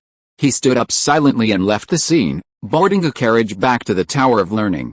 On the first day of the king's birthday celebrations, most of the Citadel students had gathered to celebrate. The entire city was nearly deserted. Betuger walked the empty streets surrounding the spire, letting the warm afternoon sun gradually glide over his shoulders.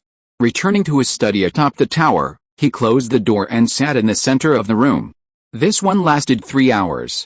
When he opened his eyes again, the sun had long since set. Outside the window, the bustling city was still ablaze with lights. Floats for the night parade had already set out and were now slowly parading through the city streets, pulled by elephants. Atop the floats, splendidly dressed singers and dancers performed a cheerful dance. Roman citizens who enjoyed the performance could buy flowers and toss them onto the floats. At sunrise, the float with the most flowers would receive a reward from the king.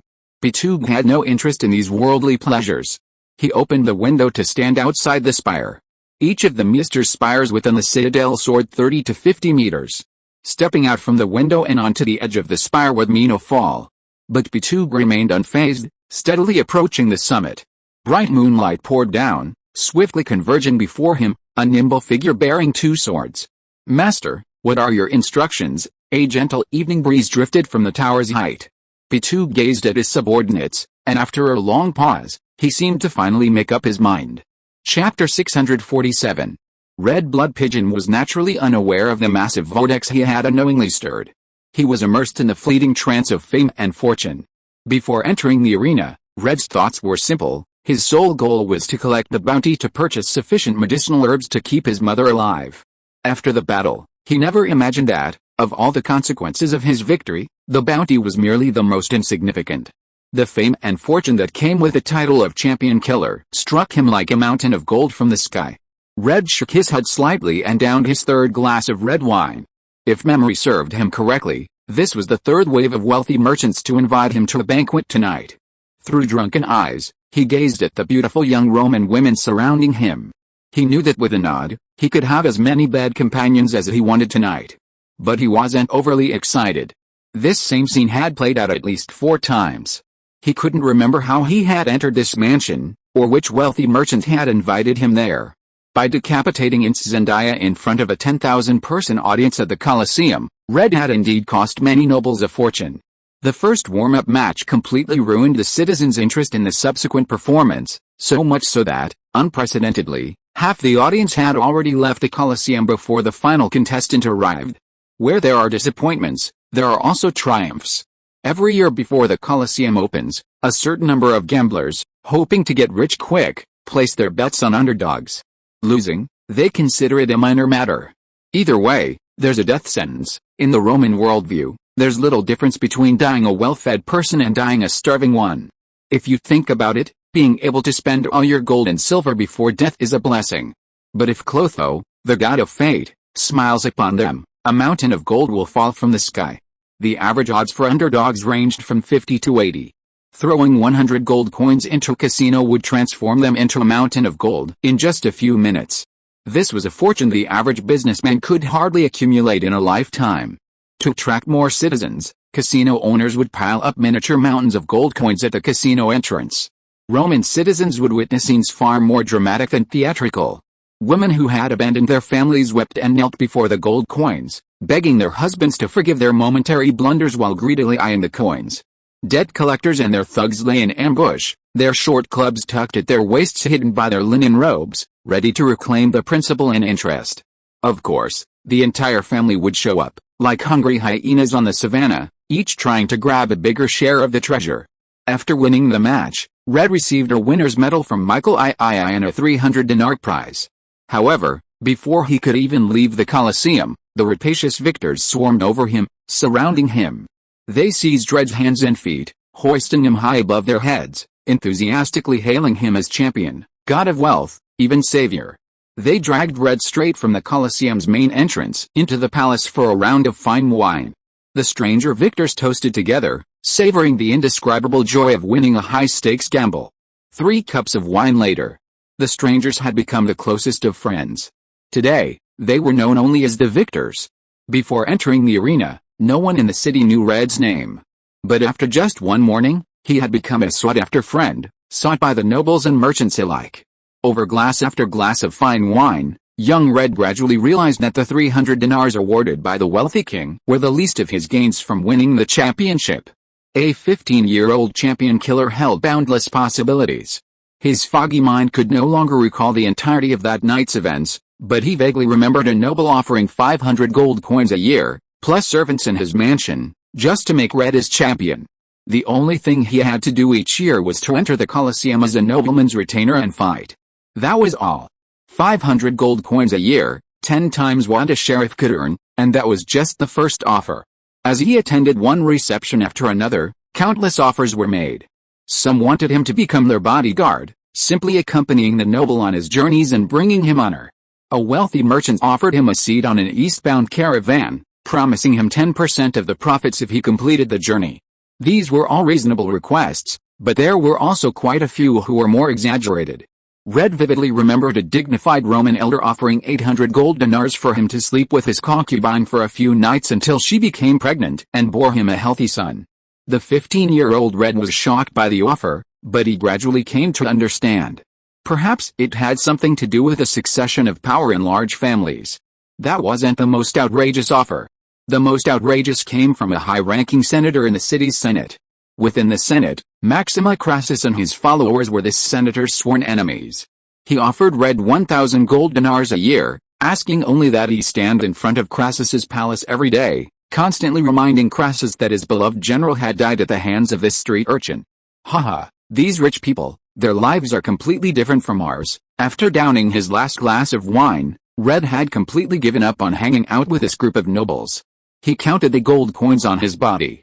The 300 kilograms of gold given by the king were still there, and he had unexpectedly found an extra 30 or 50 gold coins in his pocket.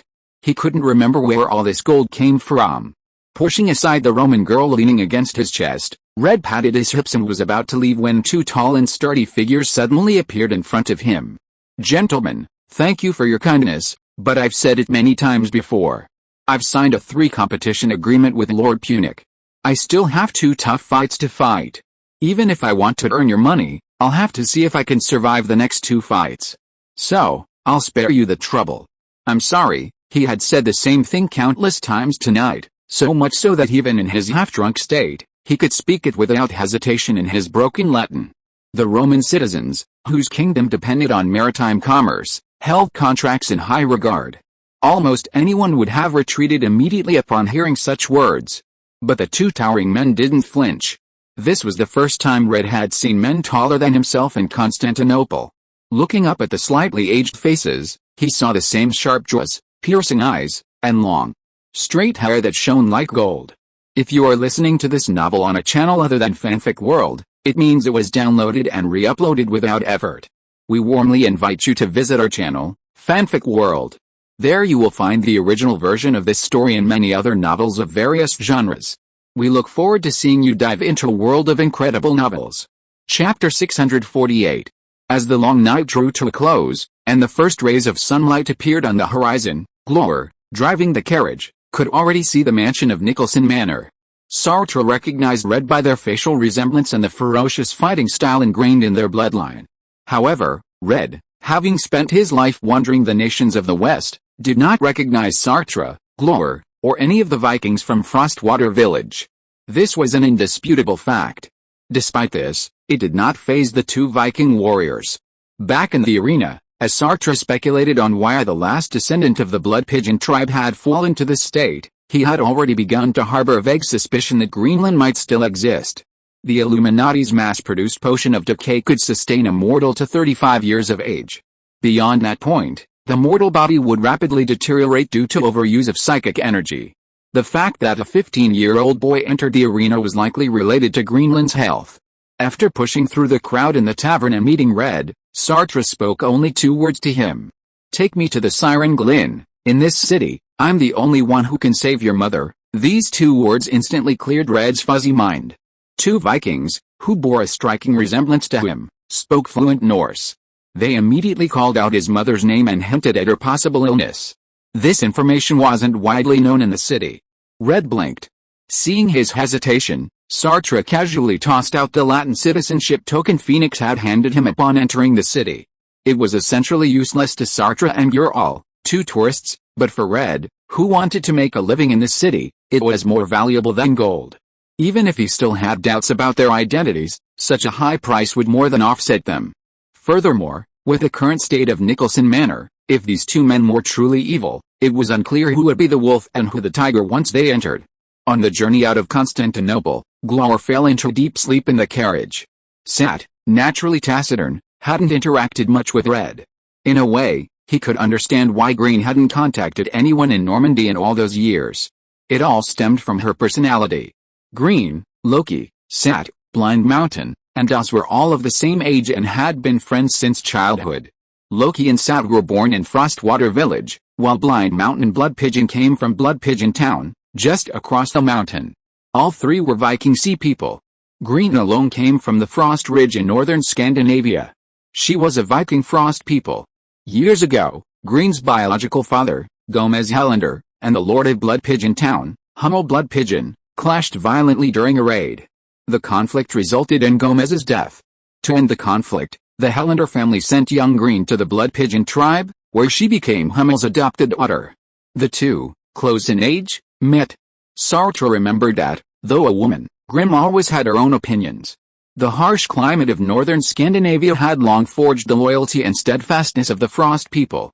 In terms of bravery and righteousness, Grimm far surpassed any of her brothers. Everyone among the brothers who had grown up together could see Grimm's affection for Loki. But when they finally married, she chose not Arthgoang, who pursued her passionately, nor Loki, whom she deeply loved, but the simple, unassuming, and even slightly dim-witted Blind Mountain Blood Pigeon. Others might not understand why, but Sartre, a hunter by birth, possessed a keen eye unlike most. Grimm chose Blind Mountain, likely because she wanted old Hummel to keep his promise and never again slaughter the remaining members of House Hillendal. This was no easy feat for the cunning Hummel Blood Pigeon. In Green's eyes, humanity and morality take precedence over her own desires. When Hanshu village faced destruction, she single-handedly came to its aid, knowing the high probability of death, but still joined Loki in the charge. 3 years later, despite her deep distaste for Hummel Blood Pigeon's decision, she refused to leave the Blood Pigeon tribe and continued to march with the troops to Scandinavia. Sartre knew Green as well as he knew his own family. She hadn't joined the group to cause slaughter or covet the lands of the river valley. When Loki set out on his campaign, he was followed by the elderly, the weak, women, and children. When the slaughter began, Green was the only one who could stop the frenzied looters of Blood Pigeon Town. She might not have been able to save others, but she at least saved Sophie's life. This was Loki's eldest daughter. But they had never imagined they would face such an unbending challenge. The entire Blood Pigeon tribe perished, and only she escaped. One can only imagine what a woman with such a personality would do next. She must have silently endured all the suffering, raising her posthumous child alone, leaving her homeland and her people forever. On cold nights, exhausted and aching, she must have considered ending her life. But she couldn't. Red wasn't yet grown up. As for coming to the kingdom of Normandy to find Loki, that was completely impossible for Green, given her personality. After all, her husband and his entire family had been accomplices in exploiting the enemy's misfortune. She had also been on the ship that invaded Storm's End. For years, Loki had sought Green's whereabouts. This was clearly not an easy task. Even with a pervasive Zoroastrianism, there were still thousands of single women raising children in the Western continent. Finding a Viking woman who had concealed her identity and intentionally hidden herself was an incredibly difficult task. As he drove the carriage, Satyr had a vague premonition. After crossing from the underworld to the human world, he emerged from the hot springs and saw the faces of the living again. The lizard man prophet, clad in gray-white scale armor, smiled at them. Loki resurrected them from the underworld after 13 years, probably for this meeting. Chapter 649. When the carriage appeared outside Nicholson Manor, Sartre, who had stepped out, felt a hint of trepidation. "Don't worry, brothers. Just go in." The owner of the manor, Miss Lizu Ai, along with her housekeeper and guards, departed for Constantinople 3 days ago. They won't be returning while the king's birthday celebrations are underway. There are only 6 of us servants in the manor right now. My mother is resting in the inner room. Red had agreed to take these 2 near-total strangers home simply because the price they offered was outrageous. For any Roman worker, accumulating gold was easy with hard work. What truly stumped all outsiders was how to obtain citizenship. For many, this was even a lifelong goal. The Byzantine Empire continued the Roman citizenship system that had existed since the Republican era. Roman citizenship, Latin citizenship, and city-state citizenship were 3 huge obstacles facing all outsiders. Roman citizens, the most prestigious of statuses, enjoyed numerous privileges, including establishing businesses, standing for election as senators, founding city-states, and marrying into the nobility. However, obtaining this prestigious status was undoubtedly not easy. Even though Marin controlled one of Constantinople's most prominent chambers of commerce and held the position of senator, the best she could do was secure Latin citizenship for Satangir all. This was because the issuance of Roman citizenship was extremely strict. Since the rise of the Holy Synod, every Roman citizen required the unanimous consent of the tribunes, the papacy, and the Byzantine imperial court. In the system of separation of powers, lacking any of these 3 elements meant that Roman citizenship was elusive. This meant that individuals could not establish their own chambers of commerce, establish city-states, run for tribunes or consuls, or marry into the nobility.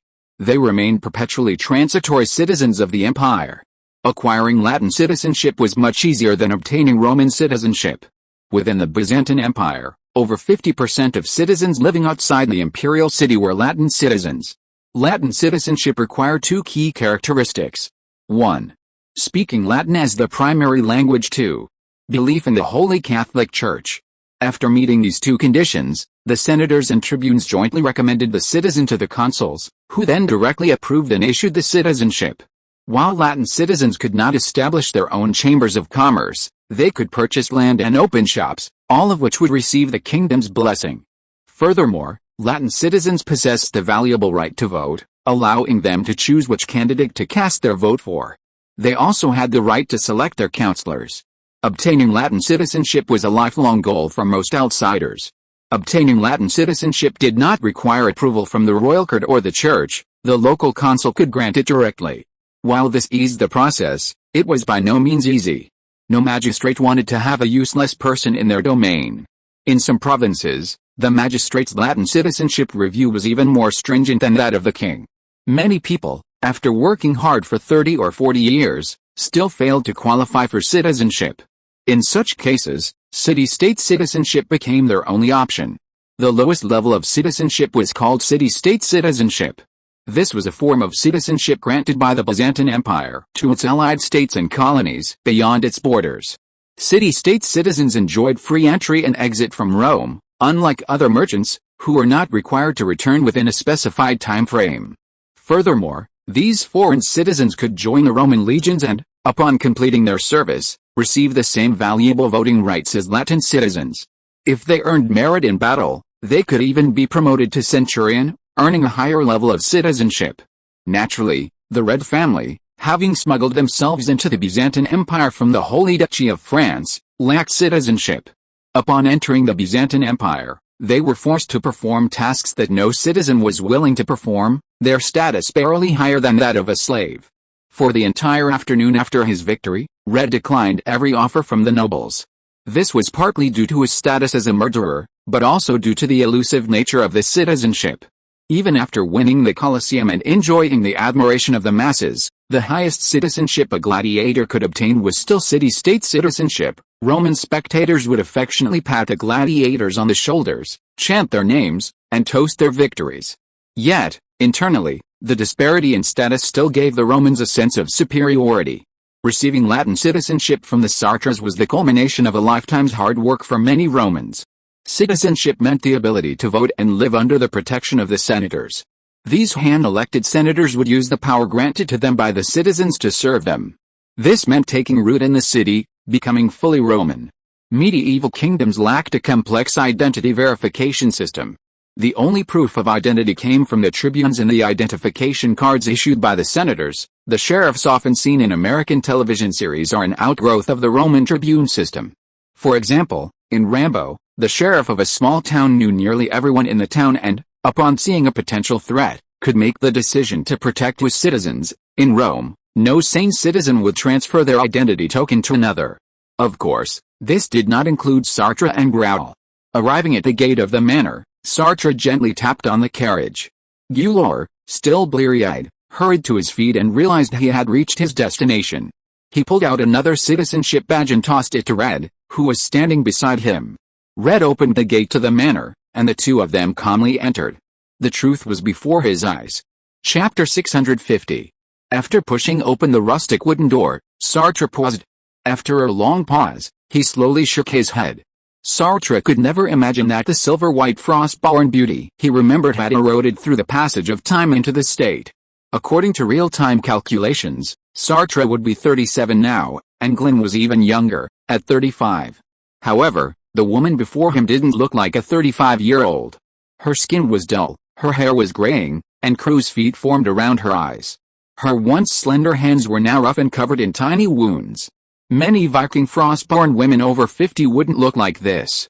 Even more striking was the aura she exuded. In her youth, Glyn was fair, beautiful, and full of vigor. Whether hunting or fighting, she rode or warged and was always at the forefront of her pack. Almost every man in the valley, and likely some women, too, had fantasized about sharing her bed. Whenever she thought of Green, the word pride inevitably came to mind. However, the hunchbacked woman before her, in this ordinary moment, clearly had nothing to do with pride. Sartre and Guilor had lived in Paris for some time before entering Constantinople. As king, Loki certainly treated his two brothers well. Before setting out, they were dressed in some of the most luxurious clothing available in the Western continent. Servants working in aristocratic mansions are known for their ability to judge people. Upon seeing two strangers dressed in fine furs enter, Green's first reaction was to sit up from her bed and bow respectfully. It was clear that the habits of a humble servant were deeply ingrained in her. When she finally saw Sartre's face clearly, tears streamed from her slightly aged eyes. Sartre still looked like a young man in his 20s. He opened his arms, tightly hugging his childhood playmate, only to find that his once straight back was now only slightly bent. For 15 years, she bowed daily, mopped the floor, and served the noble woman with her clothes and meals. All of this work required bending over. Her long-standing bent spine had sapped the tall and straight figure of her youth. As Sartre stroked her graying hair, he felt a wave of sadness well up in his heart. Jelene, my dear friend, the entire North Sea is our home base now. Loki sits on the throne, and everyone in the Western continent recounts his tales of conquests. Why haven't you sought him out all these years? Although Sartre vaguely knew the answer, he still wanted to hear what Jelene had to say. Jaren's eyes averted, not daring to meet his gaze. I'm married, my current husband treats me well, and I'm content working here. I don't need to cause any more trouble for the king. Sartre's face darkened. He sensed a completely unfamiliar emotion in Jaren's gaze, a sense of distance. It was clear that she did not welcome his arrival. You say these things to me, do you think I'm a fool? The son you raised with great difficulty went into the Colosseum to fight with strangers to keep you alive, just to please those Roman beasts. He could die at the hands of strangers at any time. You call this kind of life a good life? As a playmate who grew up together, Green knew Sartre's character well. She knew what kind of person he was, and of course she could hear the anger hidden behind these words. Over the past 10 years, he has heard a lot of legends about the Kingdom of Normandy. She had also imagined how she would react and what she would say if Loki or his subordinates stood in front of her. However, when all this really happened, all she could do was remain silent. Pack your things and come with me this afternoon. Your illness is not serious. It's just the sequelae of drinking the rotten potion. This problem can be solved with a bottle of water of God. As for Red's subsequent battles, you don't have to worry at all with Geralt and I by his side. After saying that, Sartre grabbed the clothes beside him and threw them directly to Jelin. Unexpectedly, when he turned around, he saw Mokwi walking out of the door behind him with a bowl of medicine. If I'm not mistaken, this should be the new husband you found. Haha, I didn't expect that you found a man from the East Land. This man from the East Land, you have lived together for so long, I believe you can understand the Norse language I speak. If she wants to survive, she must follow us today. From today on, her son will also become a vassal under the name of Loki, the king of Paris. Forget this woman. Her true identity is not something that an ordinary person like you can touch. There are very few lies among the Vikings, especially those as upright as Sartre. As the companion who has been with Loki since he was a child, he knows Loki's character well. As soon as she returned to the Kingdom of Normandy, Green would instantly become a universally admired duchess, her status even lower than that of the Viking princess Merendine. It was completely impossible for her to continue hanging out with an old man from the East Continent who had been a servant. I'm not going, Green replied, her voice low but resolute. Sartre chuckled softly, then pulled over a chair and sat across from Green. He met Green's eyes and said seriously, I didn't bring a rope with me today because we were companions over 20 years ago? Do you really think you have the right to negotiate with me in your current position? Mokwi sensed the cold murderous intent emanating from Sartre. His expression changed drastically, and he tried to turn and flee, but a massive hand suddenly swooped in, gripping his throat like a steel rivet, pinning him to the wall, preventing him from moving. With a nearly 2-meter-tall, 200-pound greedy wolf passing before Gulal, the skinny Mokwi was as fragile as a chicken out of a cage. The true meaning of life is to make choices and then bear the consequences of your choices. 13 years ago, I followed Loki to fight against Mewtwo, the king of Earthsea. I died and struggled to survive in the dark underworld for 13 years. This is the price I have to pay for joining the war. I believe in Loki, so I have no regrets. 15 years ago, if you had not fled Scandinavia like a wild dog, but followed Loki honestly, it would not be him who was strangled by the neck today, but me. It's a pity that you didn't make the right choice. Now you are just a servant who washes the feet of noble masters, and I am a prince under Loki, the king of Paris. I order you not to die. No one can take your life, including yourself. End of this chapter. Thank you so much for reading until the end. Don't forget to give it a like. Looking for more exclusive content and immediate access? Subscribe to our Patreon. Remember, every like, subscription or donation encourages us to continue. Thank you all. See you in the next video.